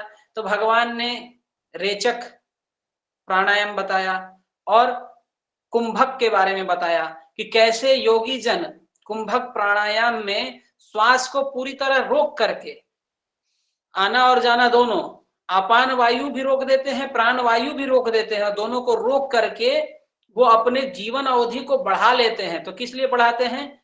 तो इसीलिए बढ़ाते हैं कि वह आध्यात्मिक उन्नति कर सके, जैसे समय उन्हें ज्यादा मिल जाए आध्यात्मिक उन्नति करने के लिए। लेकिन साथ ही साथ भगवान ने बताया, और प्रभुपाद जी ने बताया कि हमें जो भक्तगण हैं वो इसमें इंटरेस्टेड नहीं रहते, वो ज्यादा इंटरेस्टेड रहते हैं तो भगवान की दिव्य प्रेमामयी भक्ति करके, अपने इंद्रियों को भगवान की सेवा में संलग्न करके। ठीक है, इसको हमने देखा। और 34 से 42 नंबर श्लोक, जो लास्ट श्लोक हमने देखे, ये लास्ट ये 8 श्लोक, तो इसमें भगवान ने बताया सारांश, दिव्य ज्ञान का सारांश, कि कैसे एक भक्त को भगवान के भगवान की शिक्षा को प्राप्त करने के लिए गुरु के पास जाना चाहिए, उनकी सेवा करके उनसे ज्ञान प्राप्त करने का भाव उन्हें सृजन भाव हमें समझना चाहिए। इसको हमने सारा सारांश को हमने देखा, ठीक है। तो इस हिसाब से हमने पूरा अध्याय कर लिया। अभी अरविंद जी कुछ पूछ रहे हैं, पूछिए अरविंद जी। हरे कृष्णा गुरु जी, मेरा प्रश्न है कि जो योगी गण होते हैं, योगी जन, वो भगवान को प्राप्त करते हैं कि ये परमात्मा का उनका साक्षात्कार होता है जब वो अष्टांग योग सिद्ध हो जाते हैं? देखिए, समस्त योगों का चरम लक्ष्य भी प्रभुपाद जी ने बता दिया कि योगी जन जो जिस भी पद्धति से या जो भी योग कर रहे हैं, तो योग करने के बाद उनको मान लीजिए शुरुआत में उन्हें ब्रह्म की अनुभूति होती है। जो तीन अनुभूतियां ब्रह्म, परमात्मा और भगवान, तो पहले योगी लोग करते हैं तो उन्हें ब्रह्म अनुभूति ही होती है, बाद में परमात्मा अनुभूति होती है और सबसे लास्ट में भगवान की अनुभूति होती है। तो ये लेवल्स है। इन लेवल्स में योगियों को भी होती है अनुभूति और साथ साथ में द्रव्य यज्ञ करने वालों को भी यही अनुभूति होगी। वो लेवल्स में होगा। पहले वो सबसे पहले यही मानेंगे कि ब्रह्म ही सब कुछ है, वो ये समझ ही नहीं पाएंगे कि भगवान सब कुछ है।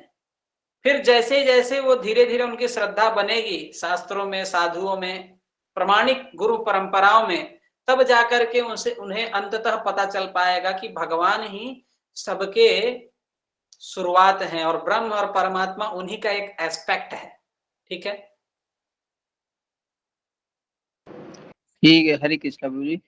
प्रभु जी, ये जो आपने अभी बताया है, इसी आधार पे जो है योगी जन का जो है अनुभव करने का जो मत भी है वो अलग अलग होता है। क्योंकि बहुत से योगी जो होते हैं वो ब्रह्म स्तर तक पहुंचते हैं तो वो कुछ नहीं कहते हैं, भगवान नहीं है, ब्रह्म ही सब है।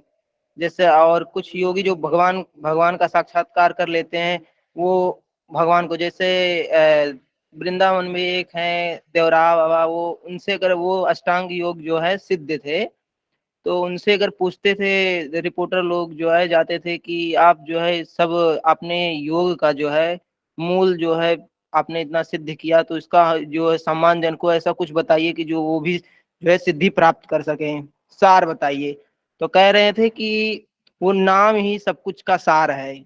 मैंने अष्टांग योग सिद्ध किया है लेकिन नाम पर मैंने आके रुक गया। कहते हैं कि जो दो लकड़ी होती है, दो लकड़ियों को रगड़ने से जो है अग्नि पैदा हो जाती है, उसी तरीके से नाम जो है राम नाम और जिह्वा पर रगड़ने से जो है वो उस अपना जो है स्वरूप जो है प्रकाशित कर देता है। बिल्कुल बिल्कुल। देवराहा बाबा का आपने बताया, तो हमारे एक भक्त हैं जो सबसे पहले देवराहा बाबा यहाँ पर भी हैं झारखंड में। झारखंड में पारसनाथ पहाड़ है, उसके पास में ही उनका एक आश्रम है देवराहा बाबा का। तो वो उन्हीं से पहले जुड़े थे और जुड़ करके उनके साथ देवराहा बाबा ने ही उनको सब यात्रा वो लोग करते थे, भारत का, समस्त भारत का 12 ज्योतिर्लिंगों का यात्रा किया उन्होंने। फिर उसके बाद 4 धाम का यात्रा किया। तो यात्रा में देवराहा बाबा सबसे कीर्तन करवाते थे, स्वयं वो कीर्तन करते थे और कीर्तन करवाते थे। और कीर्तन करवाते करवाते वो अपना शरीर त्याग भी दिए। और वो जो भक्त थे जो हमसे भी जुड़े हुए हैं अभी, तो वो गंगोत्री से गंगा जल लेके आए थे और वही गंगा जल से जब उन्होंने आध्यात्मिक लोगों की ओर अग्रसर हुए तो उसी गंगा जल से उनका अभिषेक किया। तो और वही देवराहा बाबा के कारण वो एक आदमी जो नेता हैं, अभी हमसे जुड़े भी हुए हैं, वो हमारे कांग्रेस पार्टी के नेता थे और बहुत अलग अलग विभिन्न प्रकार के सभी कामों में प्रवृत्त थे। वो अभी सब चीज छोड़ करके, हर चीज छोड़ करके वो भगवान के भक्त हो गए हैं, 16 माला जप कर रहे हैं, हर दिन लेक्चर सुनते हैं, ड्यूटी में जाते हैं तो जप वहां करते ही करते हैं और सेवा के लिए चिंतित रहते हैं। हम लोग यहाँ पर बोकारो में गुरुकुल खोले हैं तो उसके लिए वो चिंतित रहते हैं। तो ये भगवान के, देखिए देवराहा बाबा का भी कृपा से, देवराहा बाबा ने उनको भक्त बना दिया कुल मिला के। ठीक है। उनका एक है, वो भोजन नहीं करते थे तो वो बताते थे कि भोजन क्यों आप नहीं करते बाबा जी? तो कहते थे में एक खेचरी मुद्रा है, तो उसमें क्या करते कि जीभ को जो है वो सहस्त्रार हाँ, में ये ऐसा तालू में सटा करके जो खेचरी मुद्रा बोलते हैं। तो वहां से उस पे सटाते थे, तो कहते हैं सहस्रार से जो है अमृत की वर्षा होती है, वो जीभ के माध्यम से हमारे उदर में जो है चला जाता है, जिससे कि उस उदर का पोषण होता है और भूख नहीं लगता है। और इस तरीके से योगी जो है हजारों साल तक ऐसे ही रह सकता है बिना भोजन किए। वो उनका यूट्यूब पर जो है वीडियो भी पड़ा है, 45-40 मिनट का है। बढ़िया बढ़िया, बहुत अच्छा, ठीक है। एक और प्रश्न शायद गुरुकुल से अंकित प्रभु पूछ रहे थे। अंकित प्रभु है, अव्यक्त क्या होता है, ये पूछ रहे थे अंकित प्रभु। भक्ति वेदांत विद्याभवन से मैसेज आया था। हाँ, वो है इधर। तो अव्यक्त मतलब प्रभु, जैसे संसार, भगवान जब सृष्टि लीला करते हैं ना, जैसे महाविष्णु जब श्वास छोड़ते हैं, श्वास उन्होंने छोड़ा, तो श्वास छोड़ते ही उनके रोम छिद्रों से अनंत कोटि ब्रह्मांड निकलते हैं, और निकलने के बाद उसमें ब्रह्मा जी सृष्टि प्रारंभ करते हैं भगवान के आदेश के अनुसार। और जीवात्माएं जो, वो सृष्टि उनके शरीर से निकली ना, तो जीवात्माएं भी उनके शरीर से ही निकलते हैं, और निकल करके वो व्यक्त हो जाते हैं। वो व्यक्त हो करके अपनी अलग अलग वृत्तियों के अनुसार अपने अलग अलग जन्म लेकर के कार्यों में निरत हो जाते हैं। तो ये हो गया व्यक्त रूप, ये सृष्टि क्या व्यक्त हो गई। और जैसे ही भगवान श्वास लिए, तो सारा ब्रह्मांड, ब्रह्मा जी और जितने भी जीवात्माएं हैं, सब भगवान के अंदर प्रवेश कर जाते हैं, महाविष्णु के अंदर। तो वो क्या हो जाते हैं, वो अव्यक्त हो जाते हैं, वो व्यक्त प्रभु नहीं जी है। इस तरह से कहेंगे प्रकट अप्रकट, ऐसा प्रकट हो गई सृष्टि, नहीं, फिर प्रकट लोप और हो गई। अप्रकट ये तो भगवान के संबंधित में है। ये प्रकृति और प्रकृति के अधीनस्थ जीवात्माओं के बारे में हो रहा है। वो व्यक्त और अव्यक्त होते हैं, प्रकट और अप्रकट अलग है, वो भगवान के संबंधित होता है। हरे ठीक कृष्णा है? प्रभु जी। तो जो हाँ, जैसे ब्रह्मा जी का दिन होता है तो अभी प्रलय होती है ना, रात होती है जब। हाँ, ये एक छोटी प्रलय होती है और एक पूरा प्रलय होता है। तो ब्रह्मा जी का जो 12 घंटा होता है, उसमें ब्रह्मा जी का जो दिन होता है, उसमें सब चीजें प्रॉपर चलती है। और जैसे ही शाम हुआ और रात हो गया, तो स्वर्ग लोक तक सब पानी में जलमग्न हो जाता है। स्वर्ग लोक के ऊपर जो रहता है, सत्यलोक, तपलोक, जनलोक, ये सब लोग रहते हैं, लेकिन नीचे के लोग जलमग्न हो जाते हैं। और जैसे ही ब्रह्मा जी सुबह उठते हैं, तो देखते हैं कि सब जलमग्न हो गया है, तो फिर से वह सृष्टि करते हैं। और फिर इसी प्रकार से ब्रह्मा जी का दिन और रात में जल, यानी कि रात जैसे ही हुआ, तो सब कुछ सृष्टि विलय हो जाता है स्वर्गलोक तक। और इसी तरह से हर दिन चलता है ब्रह्मा जी का जीवन में। और अंत में जैसे ही ब्रह्मा जी का 100 साल बीत जाता है, तो भगवान श्वास ले लेते हैं, अंदर खींच लेते हैं। तो ब्रह्मा जी सहित सभी कोई भगवान के, महाविष्णु के शरीर में चले जाते हैं। और उसी समय अवधि में जो जीवात्माएं भक्ति करके भगवान के साथ युक्त होकर के भगवान के साथ अपना नित्य संबंध स्थापित कर लेते हैं, वो लोग आध्यात्मिक लोग, गोलोक, वृंदावन, नहीं तो साकेत धाम, नहीं तो वैकुंठ को प्राप्त हो जाते हैं। तो और बाकी सब जो लोग हैं, वो व्यक्त अव्यक्त, व्यक्त अव्यक्त, इसी तरह से उनका साइकिल चलते रहता है। ठीक है प्रभु, समझ में आया आपको? ब्रह्मा जी का जैसे आप बताए दिन और रात, तो इसमें कितना चतुर्युग अपना बीत जाता है प्रभु जी? इसमें कुछ लिखा है, मेरे को दिमाग में ब्रह्मा जी का एक दिन जो होता है, वो 1000 चतुर्युग के बराबर होता है प्रभु। सहस्र 1000 चतुर्युग के बारे में। हाँ जी। और ब्रह्मा जी का पूरा जीवन अवधि 3.11 इंटू 10 टू द पावर कुछ मिलियन ईयर्स ऐसा होता है। ठीक है प्रभु जी, ओके, हरे कृष्ण। हाँ, माता जी कोई प्रश्न पूछ रही है, हैंड रेज कर रखी है, पूछिए आप क्या प्रश्न पूछना है। हाँ, हरे कृष्ण प्रभु जी, दंडवत प्रणाम। प्रभु जी, अभी जो आपने ये व्यक्त और अव्यक्त के बारे में कहा, मेरी एक अंडरस्टैंडिंग है, मैं आपसे थोड़ा पूछूं, ये सही है कि गलत है? कि पूछिए पूछिए अब मतलब कोई भी चीज हम दुनिया में देखते हैं, पहले तो वो कॉन्सेप्ट में रहता है, किसी के दिमाग में उसका कुछ कॉन्सेप्ट आता है, बाद में उसका फॉर्म बनता है। जैसे कि कोई भी चीज, जैसे कि मोबाइल पहले किसी के कॉन्सेप्ट में था कि इस तरह का कुछ होना चाहिए, बाद में किसी ने और दिमाग लगा के उस मोबाइल को बना दिया। अब ये जो बन गया, जो हम फॉर्म देख रहे हैं, ये व्यक्त है। और बाद में अगर ये फोन सब मतलब चला भी जाता है दुनिया से, तो कॉन्सेप्ट तो रह जाएगा ना किसी बुक में या कहीं पे, वो अव्यक्त है, ऐसा कुछ नहीं है। ये मोबाइल का जो आपने एग्जांपल दिया, हम्म, मोबाइल का देखिए कंसेप्ट भी आता है तो भगवान से ही आता है।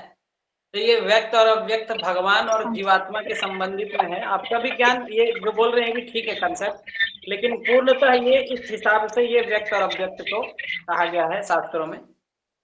तो मोबाइल का कंसेप्ट हाँ ठीक है, आप कह सकते हैं एक लेवल तक इसको आप मान सकते हैं, ठीक है, अंडरस्टैंडिंग या ठीक है, लेकिन एक लेवल तक है। बाकी जो मैंने अंडरस्टैंडिंग बताई, ये अव्यक्त और अव्यक्त का वो उसका यानी कि वो भी अच्छा है, वो चीज शास्त्रों में है, ठीक है। हरे कृष्णा प्रभु जी, मतलब व्यक्त और जो अव्यक्त है मतलब कि संसार के बारे में ये तो आता है, और जो हाँ, प्रकट और अप्रकट है और वो मतलब कि भगवान के जो अवतार होते हैं उसके बारे में आता है क्या? हाँ, प्रकट अप्रकट अलग है, प्रकट अप्रकट अलग है। ओके, हरे कृष्ण। ठीक है इंद्रानी माता जी। हाँ हाँ ठीक है प्रभु जी, ओके, थैंक यू। स्मिता माता जी। हरे कृष्ण प्रभु जी, दंडवत प्रणाम। अभी जो माता जी ने क्वेश्चन किया था ना, सिमिलर क्वेश्चन मैंने गदाधर दास प्रभु जी को पूछा था लेक्चर में, तो उन्होंने इसके बारे में ये बताया कि जो चीज अभी दिख रही है वो है, अगर वो गायब होती है तो नहीं है। तो ऑल कंसेप्चुअल रहता है, वो द्वंद्व ही रहता है हर चीज। मतलब मैं कुछ सिमिलर क्वेश्चन था उनको, तो उन्होंने बताया था ये द्वंद्व में ही रहता है। व्यक्त नहीं, जब वो है तो व्यक्त है, नहीं है तो अव्यक्त है। तो मोस्ट यही होता है कि वो द्वंद्व रहता है इस चीज में, ऐसे उन्होंने बताया था। ओके ओके, बढ़िया, ठीक है, ये भी एक पॉइंट है, इसको भी इंद्रानी माता जी समझ सकती हैं, ठीक है। हाँ यस प्रभु, वो ऐसे छोटे बच्चे को समझाना होता है ना, तो उसके लिए मैंने आपसे थोड़ा पूछ लिया। वो लोग तो इतना कुछ नहीं समझेगा ना, भगवान उतना लेवल उनका है नहीं, तो मैं छोटे छोटे जो चीज जैसे बच्चे दिखाई लोग क्या पड़ता है, पूछते हैं उनको आप बिल्कुल आसानी से समझा सकते हैं। बच्चे लोग को समझाना तो और आसान है माता जी। आप क्या पूछते हैं बच्चे लोग, बताइए आप।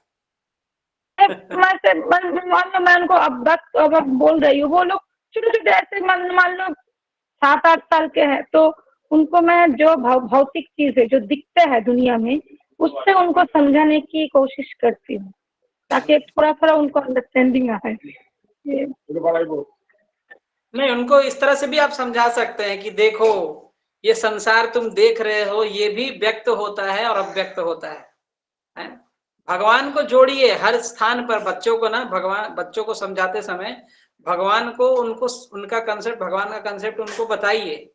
केवल मोबाइल का कंसेप्ट बताइएगा तो फिर क्या होगा, वो भगवान को हम उनसे भगवान को नहीं जोड़ रहे हैं, तो फिर वो हर चीज में एग्जाम्पल उसी का ढूंढेंगे, ठीक है। तो भगवान के बारे में बताइए बच्चों को। हम लोग के साथ भी बच्चे जो रहते हैं, वो 6-7 साल के बच्चे रहते हैं, उनको हम लोग पूरा कंसेप्ट बताते हैं और वो अच्छे से पूछते भी हैं।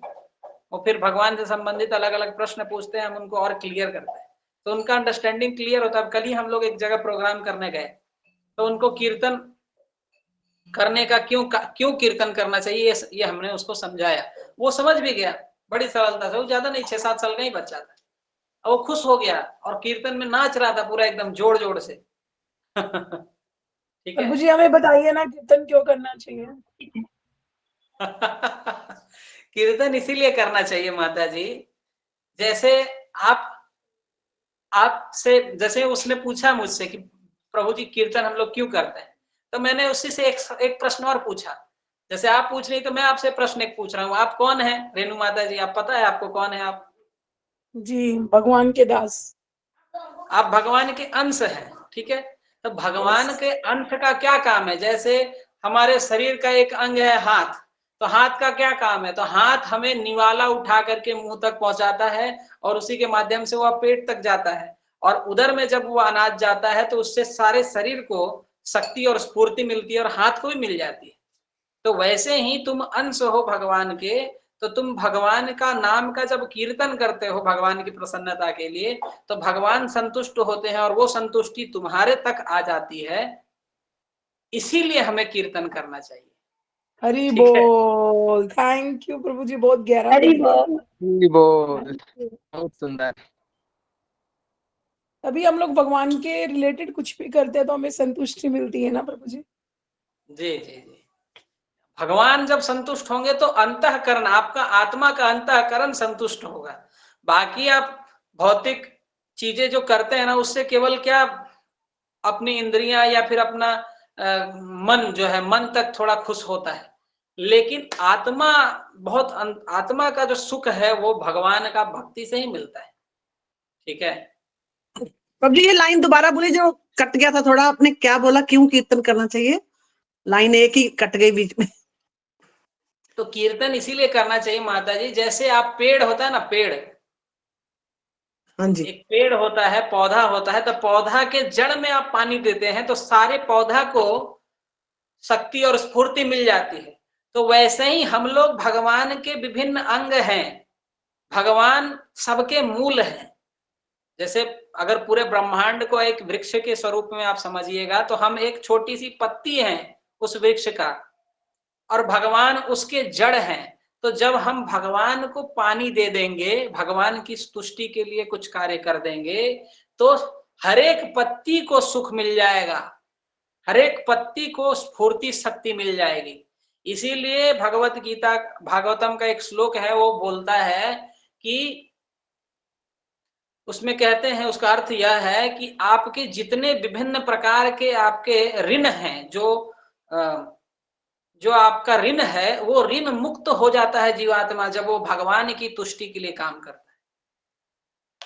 क्योंकि सब जीवात्माओं को भगवान को खुश करते ही सब जीवात्माएं खुश हो जाती हैं। सारे के सारे हमारे पितरगण, देवतागण, ऋषि मुनि, जो हम लोगों ने इतने जन्मों से सूर्य का रोशनी का उपयोग किया है, वायु का उपयोग किया है, जल का उपयोग किया है, धरती का उपयोग किया है, अनाज का उपयोग किया है, वर्षा का उपयोग किया है, इन सब का अलग अलग ऋण है हमारे ऊपर। वो ऋण मुक्त हो जाता है जीवात्मा जब वो भगवान की भक्ति प्रेम से करता है। ठीक है। माता जी जिन्होंने प्रश्न पूछा वो लेफ्ट हो गई। ठीक है। हाँ रेणु माता जी बोलिए। जी प्रभु जी, हमारे शिक्षा गुरु ये बोलते हैं कि ब्रह्मांड असंख्य है, मतलब अनगिनत है। तो जो कृष्ण जी का बर्थ हुआ और अभी भी कोई ना कोई ब्रह्मांड में भगवान पैदा हो रहे हैं और वहां मंगल गीत गाया जा रहा है, तो ऐसा है ना प्रभु जी? हाँ माता जी ऐसा है। भगवान बहुत ब्रह्मांड है, और सबसे पहले जो जीवात्माएं भगवान के साथ संबंध स्थापित होता है ना, तो पहले वो लोग डायरेक्ट गोलोक नहीं जाते हैं, वो जाते हैं पहले भगवान का जहां पे भी लीला हो रहा है वहां पे वो प्रकट होते हैं, और उनके साथ भाव विनिमय होता है, आदान प्रदान होता है, और वहां पर होने के तत्पश्चात वो लोग दिव्य गोलोक धाम को प्राप्त होते हैं। ठीक है जी प्रभु जी। हरे कृष्ण प्रभु जी। जी बोलिए प्रभु। प्रभु ये पूछ रहे थे कि अगर मान लीजिए भगवान भक्ति ना करके अगर सकाम कर्म करे, अच्छे कर्म करे, तो भगवान को प्राप्त कर लेगा कि नहीं? नहीं, सकाम कर्मों में आप लगे रहें, और भगवान को प्राप्त करने के लिए भगवान आपके हृदय में तभी स्थापित होंगे जब भगवान की शुद्ध प्रेम भक्ति होगी। ठीक है। सकाम कर्म करने से आपको क्या होगा, आप अच्छा काम करते हैं ना, जैसे आप अच्छा काम कर रहे हैं तो आपको अच्छा फल मिलेगा, लेकिन भक्ति इस फल के परे की चीज है। ठीक है। अच्छा काम किए तो अच्छा फल मिला, बुरा काम किए तो बुरा फल मिला, लेकिन भक्ति जो है फल से युक्त ही नहीं है। भक्ति, इसीलिए तो भगवान भक्ति सबको नहीं देते प्रभु। भगवान अच्छा प्रभु जी, ये पूछ रहे थे कि मान लीजिए अभी हर कीर्तन में जाना है, कोई गाय प्यासा है, तो पहले पानी दे कि कीर्तन में जाए हम? कीर्तन में तो जाना है मतलब और गाय प्यासी है तो अब गाय को पानी दीजिए ना, वो भी भक्ति है। अच्छा, तो मान लीजिए गाय को प्यासे में अगर लेट हो जाए कीर्तन में तो कीर्तन छोड़ देना चाहिए कोई ना। दिक्कत नहीं, आप कीर्तन करते करते ही गाय को पानी पिला दीजिए ना, हरे कृष्णा हरे कृष्णा, गाय माता पानी दोनों पीजिए। साथ में कर लो प्रभु जी, कृष्णा हरि कृष्णा बोल। हरे हरे, तो निकल देना है। हरे राम जी प्रभु जी। हाथ से देंगे और मुंह से कीर्तन करते रहेंगे, दोनों काम साथ में हो जाए। हाँ, मुंह से कीर्तन कीजिए और वहां पे पानी पिला दीजिए गाय को। बता दीजिए। मतलब गाय का कर्म सेवा करते तो हुए गाय का सेवा तो भगवान स्वयं करते हैं। गाय का सेवा तो गाय को क्यों छोड़े, उल्टा तो भक्त लोगों को गाय का कोई हत्या कर रहा है उसको जा करके सबसे पहले ठोकना चाहिए। जी, तो मतलब कर्म करते हुए भगवान को नाम लेते रहना चाहिए, ठीक ना प्रभु जी। बस बस बस, कीर्तन ऐसा थोड़ी है कि भक्त लोग कीर्तन के लिए जा रहे हैं तो नहीं हम गाय को छोड़ देंगे और कीर्तन में चल जाएंगे, नहीं, गाय को सेवा कीजिए। जी जी प्रभु जी। आप अपना नित्य सेवा करते करते भी आप भगवान का नाम लेते रहिए, नाम जी। जपते रहो काम करते रहो। ठीक है प्रभु जी। हमारे परम पूज्य नव योगेंद्र स्वामी महाराज हैं, ये बहुत अच्छा भजन गाए हैं, इसको आप लोग कभी YouTube पे सर्च करके उस भजन को सुनिए, नाम जपते रहो काम करते रहो। हाँ, क्या हरे बोल रहे कृष्ण थे, कुछ प्रभु बोल जी। रहे थे वामन प्रभु। भगवान ने मतलब कि पूरा मतलब कि एक लोक ही मतलब कि गोलोक के नाम पे रखा हुआ है ना, मतलब पूरा गोलोक। हाँ, गाय के नाम पे ही वो लोक का नाम है, गोलोक। ठीक है, प्रियंका माता जी। हरे कृष्णा प्रभु जी। मुझे ये पूछना था द्वंद्व का मतलब क्या होता है? हाँ, द्वंद्व, द्वंद्व मतलब जो द्वैत यानी कि दो मेंटेलिटी, जैसे सुख और दुख, ये द्वंद्व है। इस संसार को द्वंद्वमय कहा गया है। तो या इस संसार में सुख भी है दुख भी है, दोनों चीज है, तो यही द्वंद्व है। तो अभी ठीक जो है, क्वेश्चन प्रभु जी ने पूछा था, फिर माता जी ने भी पूछा था कि द्वंद्व में ही रहती है कुछ चीजें, तो उसका हाँ। मतलब भी है? देखिए, इस संसार में द्वंद्व ही रहता है, तो द्वंद्व एग्जैक्टली जो द्वंद्व है वो यही है कि व्यक्ति सुख और दुख दोनों में रहता है, जय पराजय दोनों में रहता है।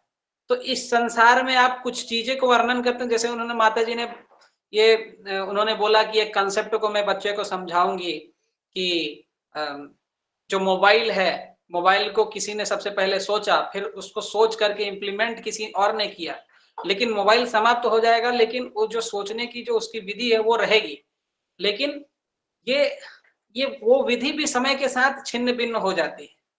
ठीक है, तो यही द्वंद्वमय है जो प्रभु जी ने, दास गदाधर प्रभु ने समझाया कि संसार में इस प्रकार के एग्जाम्पल्स क्या है, वो द्वंद्वमय है, वो द्वंद्व से भरा है, वो रहता है, फिर समय के बाद वो समाप्त भी हो जाता है। तो वही चीज को वहां पर समझा रहे थे। ठीक है, मतलब वो रहता है लेकिन शो नहीं होता।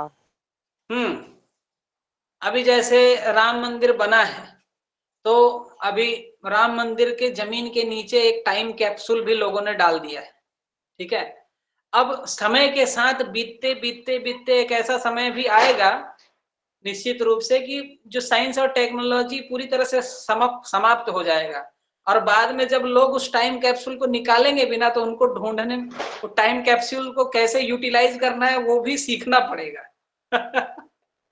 तो लोग सोचते हैं कि आगे हम लोग और अग्रसर होंगे, तो ये काल का चक्र कैसे घूमेगा ये किसी को पता नहीं है। ठीक है, थैंक यू प्रभु जी। हरे को कृष्ण जब प्रभु जी। तो फिर मतलब वो सोचेंगे कि कोई पता नहीं कहाँ से कैसे कैसे वो कैप्सूल जो निकला है मंदिर के जो नीचे निकला है, हाँ, एलियन वो सोच। कैप्सूल को कोई इन फ्यूचर मान लो बहुत मान लो प्रलय हो गया, प्रलय के बाद वो कैप्सूल कहाँ रहेगा? यस प्रभु जी, एक क्वेश्चन और था कि जैसे कि भगवान के उससे रोमों से यानी कि ये सारी जीवात्माएं निकलती हैं, तो उनको जो शरीर प्रदान किया जाता है वो ब्रह्मा जी द्वारा किया जाता है। हाँ, ब्रह्मा, देखिए भगवान महाविष्णु के रोम छिद्रों से जो है ब्रह्मांड निकलते हैं, और उस ब्रह्मांड में फिर गर्भोदक्षाई विष्णु के नाभि से जो कमल निकलता है उसमें ब्रह्मा जी प्रकट होते हैं।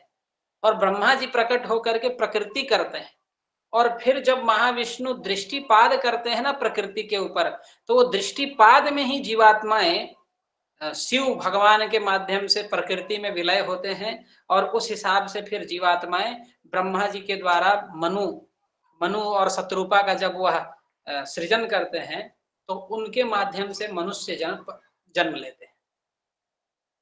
प्रभु जी मुझे एक बात पूछनी थी, ये जो मनु है, जो 14 मनु है, एक मिनट, प्रियंका माता जी का हो गया, समझ पाई प्रियंका माता जी आप? यस प्रभु जी, अब समझ आ गया। ठीक है, रेणु माता जी बोलिए। प्रभु जी 14 मनु जो है, तो मैंने जो भागवत में पढ़ा है, तो उनकी वाइफ हमेशा शत्रुपा ही होती है क्या?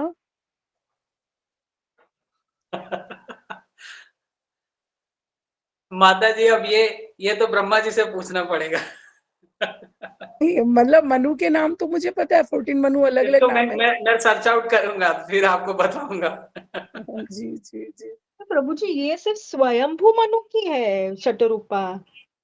हाँ, अच्छा, शतरूपा स्वयंभू मनु, ये जो पहले की जो सृष्टि हुई उनका ही है ना, बाद में तो 14 मनु आए। हाँ, पर प्रभु जी आप स्पष्टीकरण दे दीजिए। यस। हाँ, इसको मैं सर्च आउट करके बताऊंगा आपको रेणु माता। देखिए, ये इम्पोर्टेंट नहीं रहता, इम्पोर्टेंट है कि हम अपना आध्यात्मिक जो जन्म है उसको साक्षात्कार, जैसे उसको कैसे साक्षात्कार कर ले, वो ज्ञान हमें ढूंढना चाहिए शास्त्रों से। अब अब दूसरे मनु किससे विवाह कर रहे हैं या नहीं कर रहे हैं, वो इम्पोर्टेंट नहीं है। जी प्रभु जी वो ठीक है, जैसे मैं यहाँ मंदिर में बाल कृष्ण ग्रुप लेती हूँ बच्चों का, तो वो लोगों के क्वेश्चन रहते हैं कि मनु ये है तो इनकी वाइफ कौन है, कल ही क्वेश्चन उठा था ये, इसलिए मैंने सोचा आपसे पूछूं। चलिए ठीक है, मैं भी इसको ढूंढ करके आपको बताऊंगा। तो उन बच्चों को भी आप ऐसा बता सकती हैं कि नाम इंपॉर्टेंट नहीं है, उसमें से जो सीख है वो सबसे ज्यादा इंपॉर्टेंट है। फिर भी मैं नाम को देखता हूँ, सर्च आउट करूंगा, आपको बताऊंगा। ये पॉइंट मैं अपने रख लेता हूँ, ठीक है। प्रभु जी वो राम मंदिर के बारे में क्या कह रहे थे प्रभु जी, कि क्या सुरभि, समझ में नहीं आया। नहीं, टाइम कैप्सूल राम मंदिर के नीचे डाला गया है। हाँ। कि मान लीजिए इन आगे कभी चल करके जो आने वाले समय में जो लोग होंगे, वो राम मंदिर कब बना उसका विश्लेषण कर पाए, उसके लिए टाइम कैप्सूल बना है। तो मैं उसके बारे में ये कह रहा था कि मान अभी ऐसा कंसेप्ट उन्होंने ये डाल दिया, लेकिन वो ये कंसेप्शन से डाल रहे हैं कि आगे लोगों को पता चल जाएगा टाइम का, लेकिन आगे के लोगों का स्थिति क्या होगा, उस टाइम कैप्सूल को वो समझ पाएंगे नहीं समझ पाएंगे, यही निश्चित नहीं है। तो आपको टाइम कैप्सूल रखने का यानी कि क्या औचित्य है, यानी क्या उपयोग है, आगे आने वाले लोगों का वो कंसेप्ट भी तो होना चाहिए, ठीक है। तो वो ये एग्जाम्पल मैंने वो माता जी का अपने बच्चों को मोबाइल वाला एग्जाम्पल जो दे रही थी उसके संबंध में था, कि कोई भी कंसेप्ट जो है वो हमेशा नहीं रहता, कंसेप्ट एक समय के बाद समाप्त भी होता है, क्योंकि प्रलय के बाद फिर से सृष्टि एकदम जीरो से स्टार्ट होती है, ठीक है। हरे कृष्णा प्रभु जी। जी हाँ बोलिए आकाश प्रभु।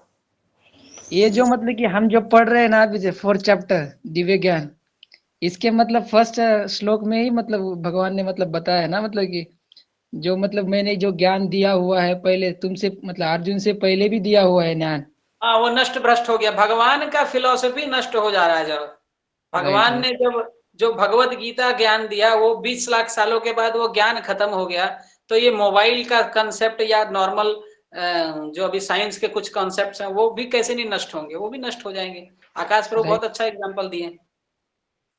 हरे कृष्ण। चलिए ठीक है, अभी समय हो गया है, अभी और प्रश्न हम लोग नेक्स्ट टाइम लेंगे। हरे कृष्णा प्रभु जी, धन्यवाद प्रणाम।